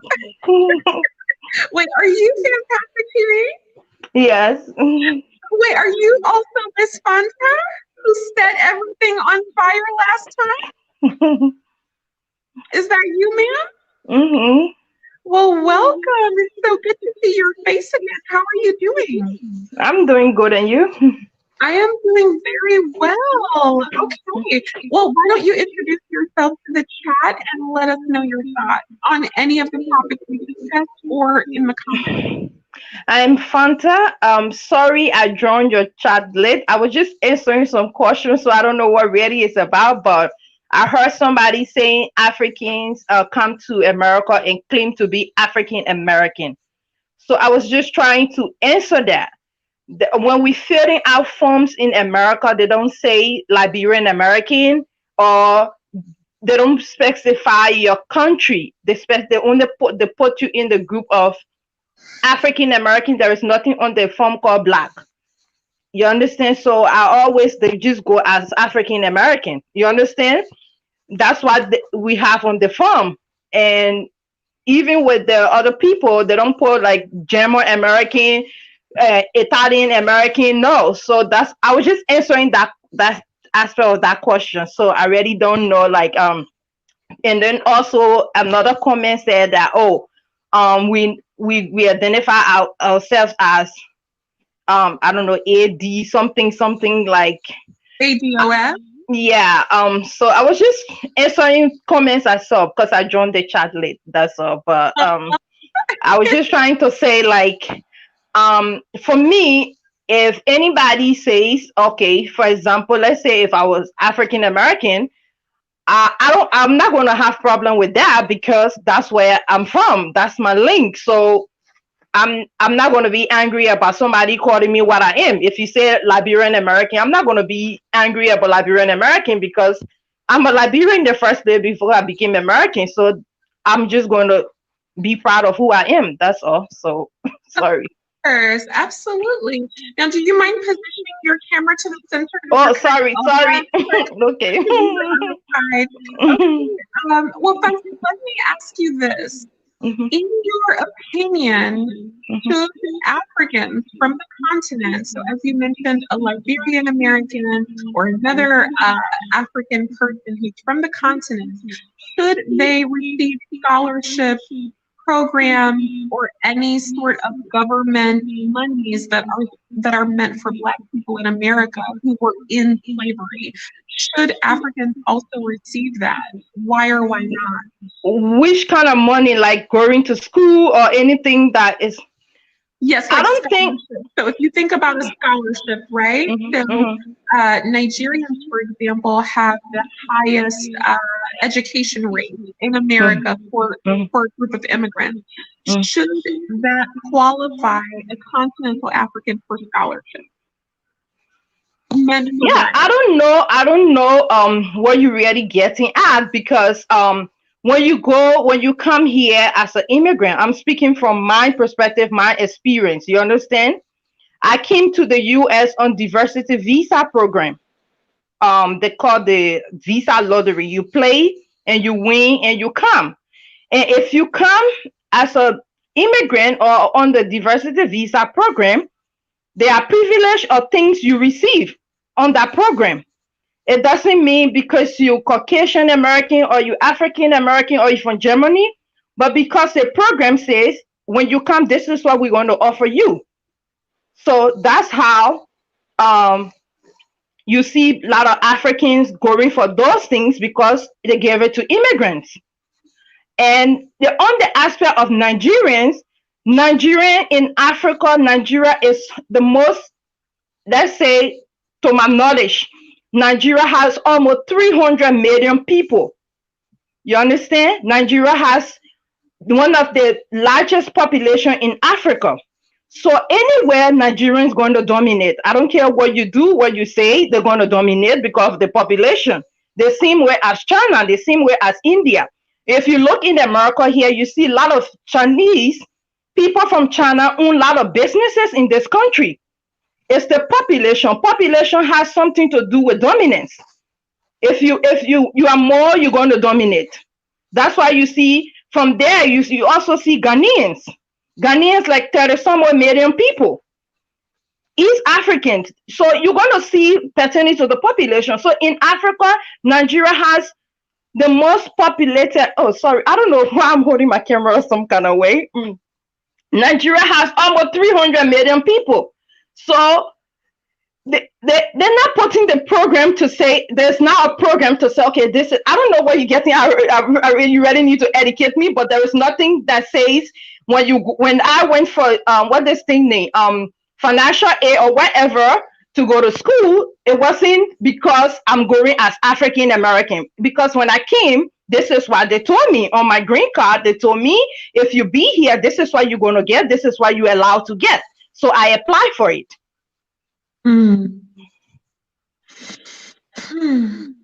So essentially, you're saying that regardless of ancestry, anything that is earmarked for Black people should apply to all Blacks. if I don't know, I wasn't around to make the law, so I can't say anything pertaining to that. I can't say, oh, it should be for blacks or it shouldn't be for blacks. But if you come here as an immigrant, this is why you're going to receive. As somebody who is a legal permanent resident in the United States of America, you are protected, you have privilege, you have things that you can get. You understand? So it's not because you're black or white. It's the American law that says this is what we give to immigrants. You understand? The same way as when I was a green card holder, they told me what I could get and what I couldn't get because this was for only citizen. When I became citizen, they told me what I can get as American, naturalized American citizen. So it wasn't on the basis of my color. No. Okay, got it. Okay, I understand that. Some folks are definitely passionate about that in the chat. And I'm actually curious, so I know you came in late, but we were talking about a few topics. So the first was the land raffling. Have you seen these raffles on YouTube where folks are like, enter the raffle and you can win land in Gambia and all of these places? I have seen it. I saw something like that. I don't know if somebody has land. I can't talk for people. Maybe, like, for example, I'm from Liberia. Maybe if I have a free land somewhere, I can do raffle on it. But I don't want somebody to think you're going to sit in America and win land in Africa. I don't know what kind of game they're playing. I don't know. I can't tell for people. So you have to, like, the choice is yours, but I'm not going to play any kind of game like that because I know land issues in Africa is quite different from here. For you to get a land in Africa, you have to go and check, you have to do background check, you have to probate the land, you have to go to the ACA, you have to do a lot of things to get a land in Africa. So I don't know why people would say, if you can tell me, okay, Fanta, we have a cell phone, and we're doing Wi-Fi for the cell phone, yes, I will play it because I know you can give me the cell phone, but I cannot do anything. Even the people having doing those raffle for land, trust me, they know how they got the land. I don't know, but I can talk for them, and I will advise somebody, if you're wise enough, play with raffles for different things because, and anyway, some people have free money to give out, so. Yeah, you make a very good point, Fanta. And actually, I really appreciate that because you mentioned how different land ownership is in Africa compared to the West. And I was sharing a little bit earlier that in Gambia, I did some research. There are actually 3 tiers of land ownership, and one is the traditional way. And so essentially in the traditional way, whoever stepped on the land first owned it, and they're called alcalos. And so a lot of the land that is being raffled away, the folks that win are not going to own it. They're going to be renting from an alcalo who at any time can come back and say, hey, this is my grandmother's land. Hey, this is my auntie's land. And so it is a very dangerous proposition. Yeah, land is expensive in Africa, anywhere, because it's like for $25. Oh, that's like a free land. Somebody gives you a free land, so I don't know, but I won't play that. Trust me, I would not play such some game or whatever it is because I know the reality in Africa, so I can play such a game. No, I won't. Yeah. So some people know I can talk for people, but for me, I won't do it. Bring a raffle game for something else, I will play it, but not for land. Land issue is not in Africa, for example, where I'm from, people own land according to generations. You understand? So for example, my father bought we have from my county, we have like over 200 acres of land. So that land is a family land, and my father says before he died, he said, this is not a land to be sold. It's for your generation, from generation, because I want my father's family, it's a big thing for the family legacy to go onward and onward, especially from the men to men, the boys. You understand? So, and he said to my brothers, my properties are left behind. My daughters will go get married. I want them when their husband, they fight in their husband homes, they make confusion, they should tell their husband, I'm going to have a rest in my father compound. It's not to be sold. You understand? So if I have my portion of my land, if I don't want the land, I cannot sell it. I have to give it to my children. You understand? So if you go and if my brother sell the land and somebody bought the land, trust me, we're going to come after you. You're going to go after my brother for whatever he sold to you. That's your problem. It's not to be sold. And also, people sell land too, but it's like it's a family thing. Some people will just go ahead and just sell without consulting the family or consulting the elders in the family. Africa land issue is complicated. So before you sell a land, you have to go to the family. Like my husband and I, we bought land, but we went to a whole group of tribal people that the chiefs allowed them to sell the land. So the moment they sell the land to you, they ask you to build something on it before somebody else from the town come and sell it to another person because you don't have nothing on the land. So therefore, if somebody, like for example, you bought the land and you never put something on it, another person came behind me and never saw anything on it, could sell the land, resell the land to somebody else. So it's kind of complicated when it comes to land issue in Africa. So you have to be very careful how you buy land. You have to make investigation, background investigation. So that's just it. Yeah. I'm sorry I have to leave. No worries. Thank you so much for joining. Okay. I'm going to stop, but the channel now has super chat. So now we are like moving up. Thank you for your support of the channel. And you know, I always love to you. Okay. Bye, Fanta. Whew. All right. It's always a great time when Fanta comes to share. And there you have it, folks. You were able to hear it from a Liberian American, a woman from the continent who is now living in America.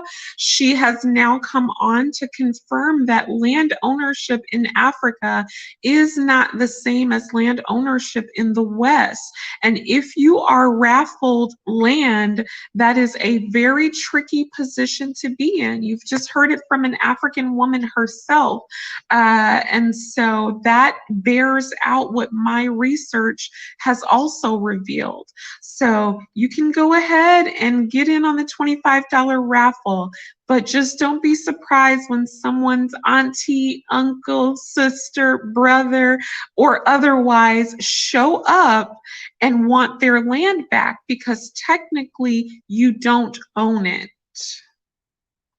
And I know that's not something we want to hear, and I know that's not something we like to talk about, but it's the truth. All right. Okay, we've got 61 people in the chat. Hello. If you're coming to the chat, say hello. Let us know who you are. Say hello. Everyone is welcome here. And if there is anything you want to discuss, feel free to drop it in the comments. So someone asked me a bit earlier, I did not forget your question, whether I am married or not. I saw a couple Y's, N's, and other things in the chat. And so I will reveal to you, drum roll please, brrr, I am not married. So there is the answer to your question. Thank you for the question. And don't forget to super chat if you want to ensure that your question is answered on air and that you are given special attention and called out and your comment stays up. Don't forget to super chat. We can now do that on the channel because of all the love that you all have shown. And this is our time to engage with each other. No super chat is too big or too small. Hi, Fofana. Hello. He asks, why are you not married? Beautiful. Thank you for the compliment. That would be a discussion for another day. So we're just going to leave that there. And folks are talking in the chat. Yeah, I am watching what's going on in Uganda very closely. I think what's happening in Uganda is seriously something that will impact the wider diaspora, because we've been told on YouTube and on the internet that, just go to any country and it's paradise and you'll be just fine. But we're finding that the reality is far different. And so this is an important learning lesson for all of us. So I think we're all watching what happens in Uganda, and we all want everyone there to be safe. Again, our thoughts go out to King Obatunda, because that incident really shook him up. It was very, very scary. Okay.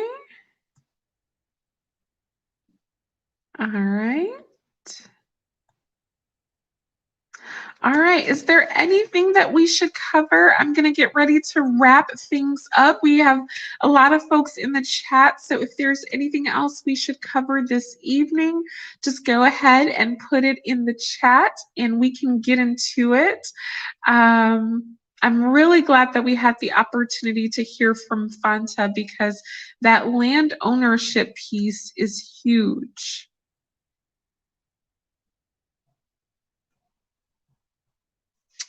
Someone says, name them. I eat, sleep, and live in America. Maybe I missed something. Interesting. Yes, definitely hit the like button. When are you going to Africa? I don't know. Right now we are in the middle of a pandemic, as you know, and it's not really the safest time to travel. I have seen other people traveling and, doing just fine, which is so awesome. But I'm a little bit more on the scaredy cat side, so I'm going to wait until it's safe again. And then I will definitely be looking forward to that. Great question.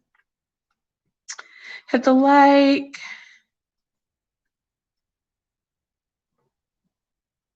Thank you. I would be happy to be welcome in Gambia.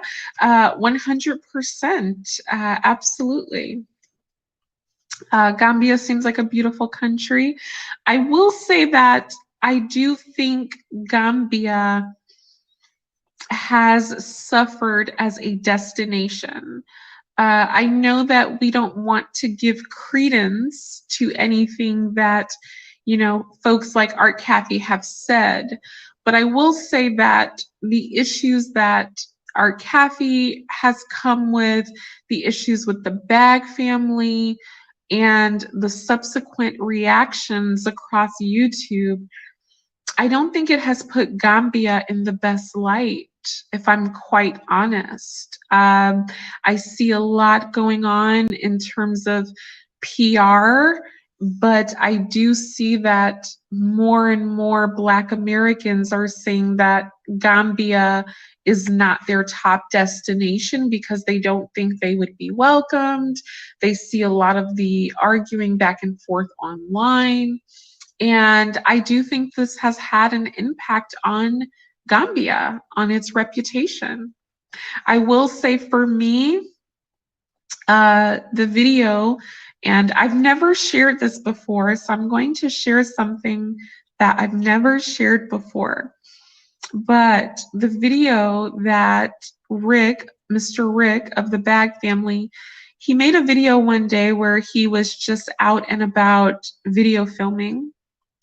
And he zoomed in on a little girl holding the hand of a man that did not appear to be her father or her relative. And I will tell you, he stayed zoomed in. And if you're like me, see, I have a journalist mindset. So I understand sometimes when a person is trying to communicate something without using words. Guys, we have to mature in how we understand things. Sometimes people are trying to share a message without using words. There's levels of communication. There's verbal and nonverbal. All communication will not be shared verbally. So Rick of the Bag family zoomed in on a girl, couldn't have been more than 4 or 5 years old, holding the hand of a man, a very adult grown man, who did not appear to be her father. And he stayed zoomed in, and the message that I took and that many people took was that he was showing us what was happening in the Gambia and that it's real. And I have to tell you, it broke my heart. And I couldn't watch the video again. I still can't watch the video because I understand exactly what Rick was trying to show us in that video. And we have to start thinking, can you live in a place where you will see that happen? Can you handle it? And me, I don't know if I could handle that. I don't think I could. I can't watch the video a second time, and seeing it in person, I couldn't. And it's hurtful. It's very hurtful because it shows you that nowhere in this world is a little Black girl protected. There's no place in this world where the sanctity of being a Black woman is protected. And it hurts. It really hurts. Corey says, are you a teacher, DJ? I have taught. Yes, I have taught in the classroom. I actually taught English as a second language. Teaching is my passion. I love to educate. I don't know if I would want to go back into the classroom. So now I'm sharing what I can on YouTube. We all have passions. Education is one of mine. And YouTube allows me to do that. Great question. Blaze says, it's good when you're traveling to Africa, you have someone very honest and royal so that he or she will guide you gracefully. Nice. Patricia says, yes, I'm turned off by Gambia. It reeks with drama and Kathy and Kwesi and fighting and just rank bacchanal. I might have butchered that word. She achieved her goal. And I should say that the panel is open. So if you want to come on and share your thoughts on anything, it is open. I will drop the link shortly. We have a lot of folks here. Say hi as you come into the chat. Leave some comments. Say hello. You're welcome here. Saw the video. The man was a South Asian man with a little South Asian girl. Okay, if that's what you saw. Be careful, the Gambians might come after you for making assumptions. I find the Gambians to be lovely people, but from a PR perspective, I'm just saying that if I were thinking of a destination that would be friendly to outsiders, Gambia wouldn't be at the top of the list. That's not the Gambian people's fault. It's just that we are living in a world of technology. For me personally, I would have to move to a country that is an open society. So I know you hear a lot about, you know, hey, it's very free, it's okay, it doesn't matter what religion you are and things like that. And I'm sure that is true. It's on the Bag Family's channel, Blaze.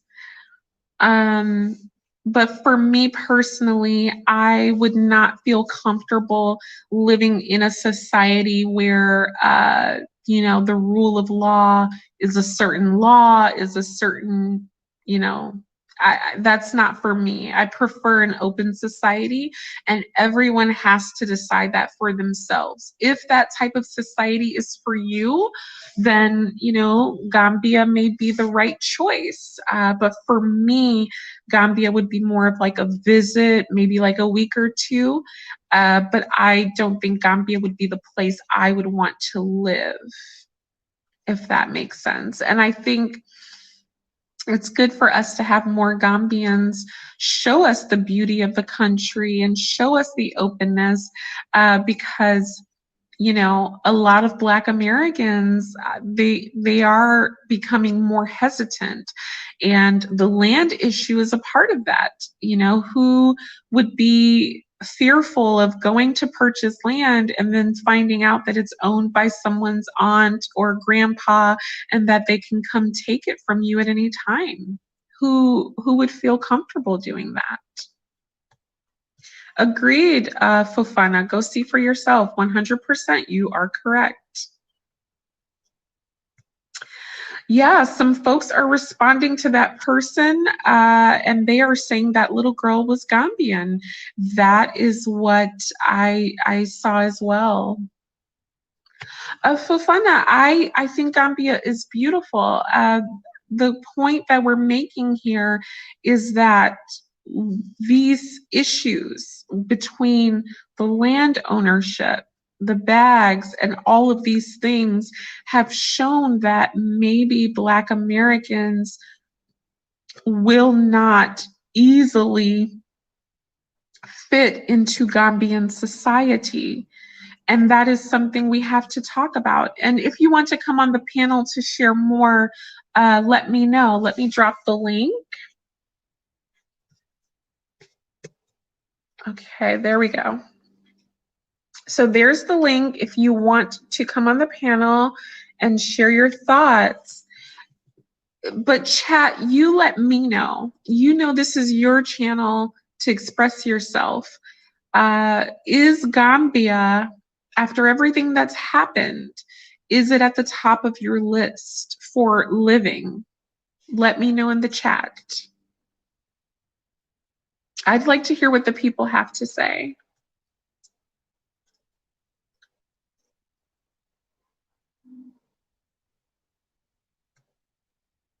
Yeah, I agree. The country is beautiful. The people seem friendly. I totally agree. And I think it seems like a lovely place. So you have to decide, can you live there? Right.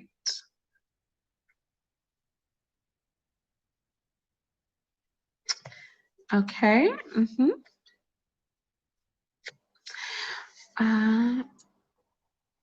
Yeah, I think the culture shock is huge, and we have to really consider what society will you be able to fit into.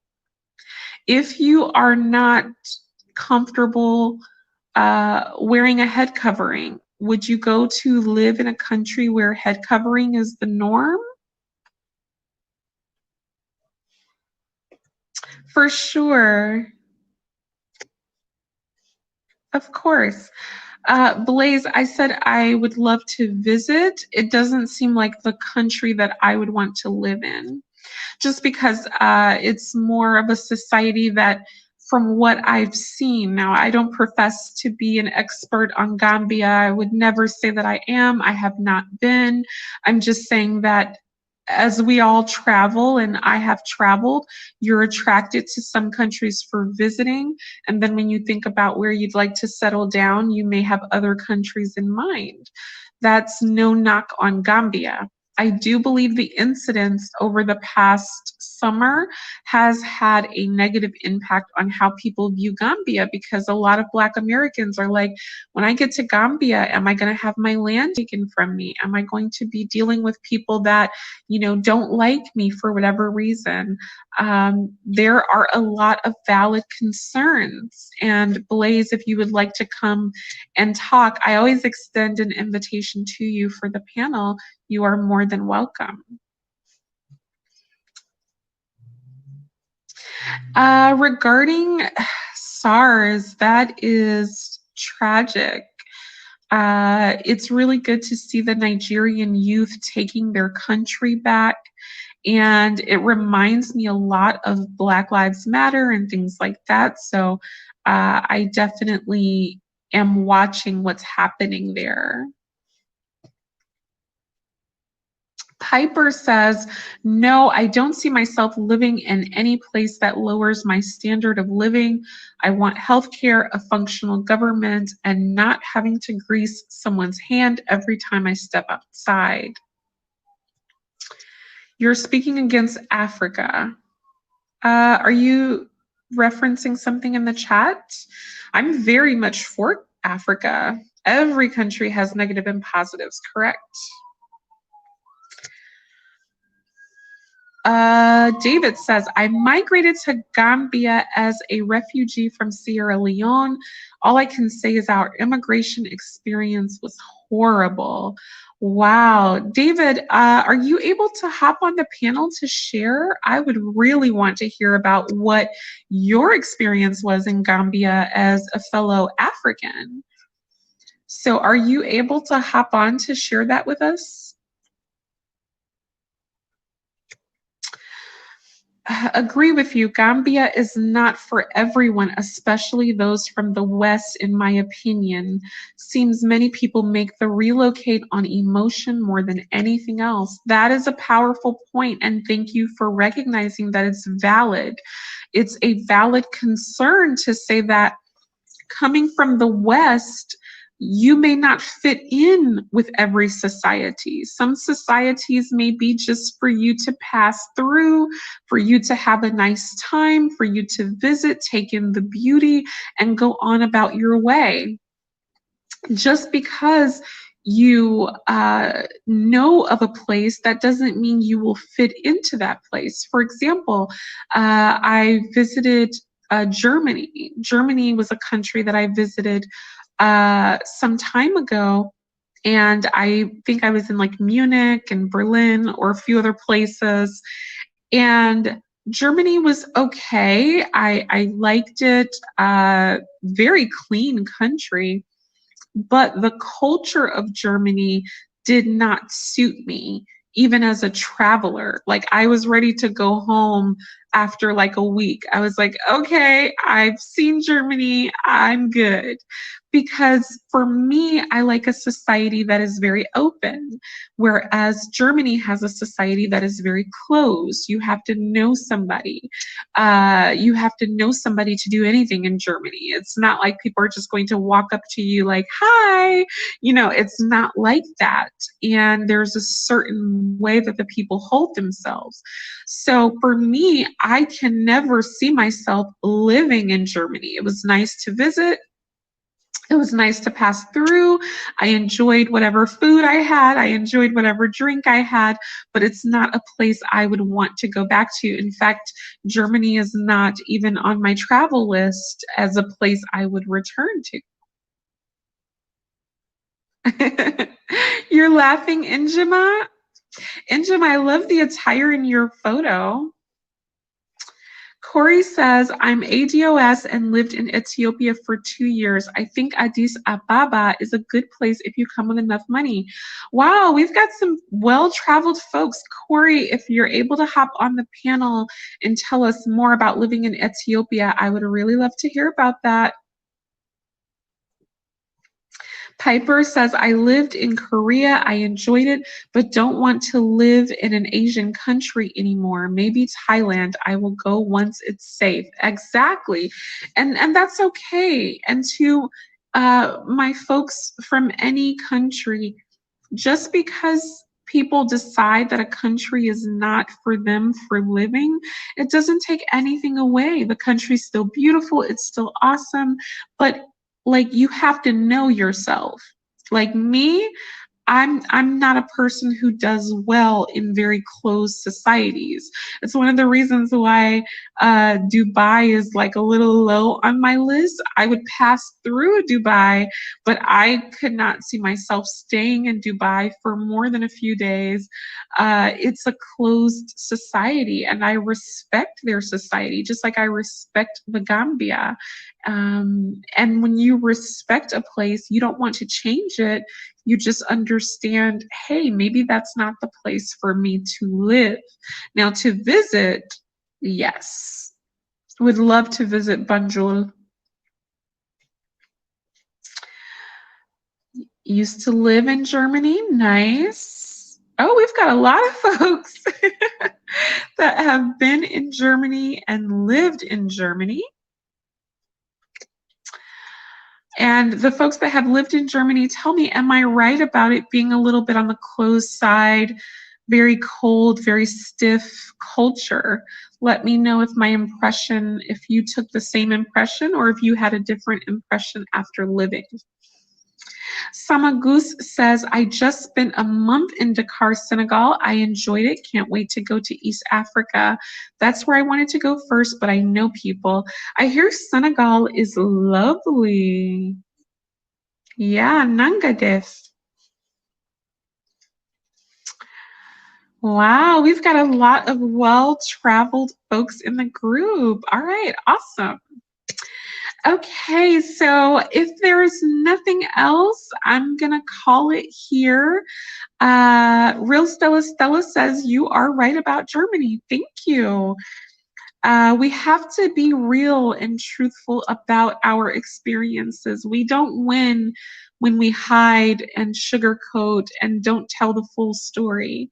Life is beautiful when you can see the good and the bad, the jolie and the laide, the pretty and the ugly. Life is dynamic in that way. Hi, Issa 2. I see you in the chat. Hi, Issa 2. I saw your video and I saw that, you know, you had made some comments about forgiving some folks, and I thought that was very lovely and sweet. So that was a really lovely video, Issa 2. And welcome. And if you would like to come say hello to the people, Issa 2, the panel is open.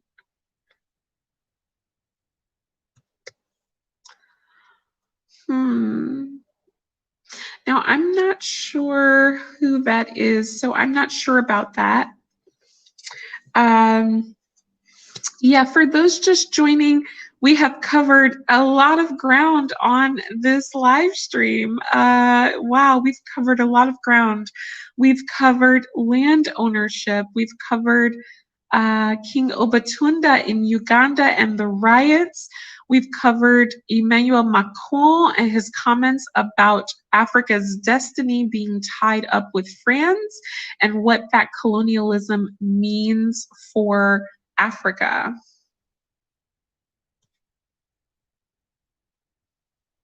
Totally understandable. Mbaye Darbo says, hi, what do you know about the Gambia? You don't know anything. Art and Kwesi does mean the Gambia is negative and more open. The Gambia is an open society. I appreciate that, Mbaye. Thank you for letting me know that the Gambia is an open society. And as I mentioned, I'm not an expert on Gambia. We were discussing, and it might be helpful to add some context here.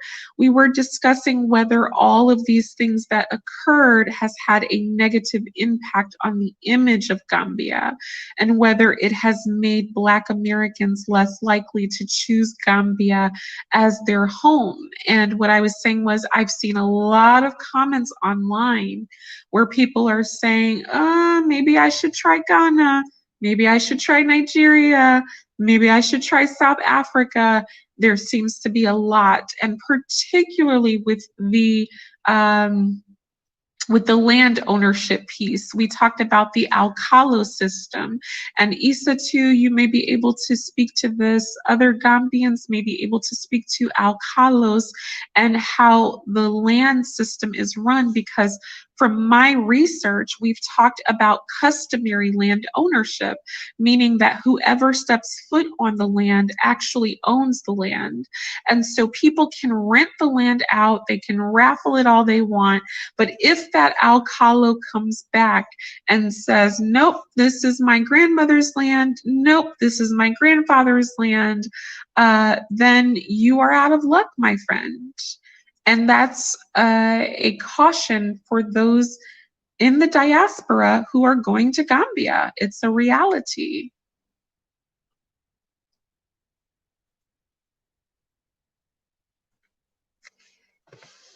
So we just want to discuss the reality of the situation and what we can expect. I think the Gambia appears to be a beautiful place, and I'm positive about the Gambia. I'm just saying that all of these incidents have had an impact. And Mbaye, if you would like to come on the panel, you are more than welcome. Everyone is respected here. You don't have to agree with my opinion. I respect you, and you're free to come and share your thoughts on the panel. Let me know if you want me to drop the link.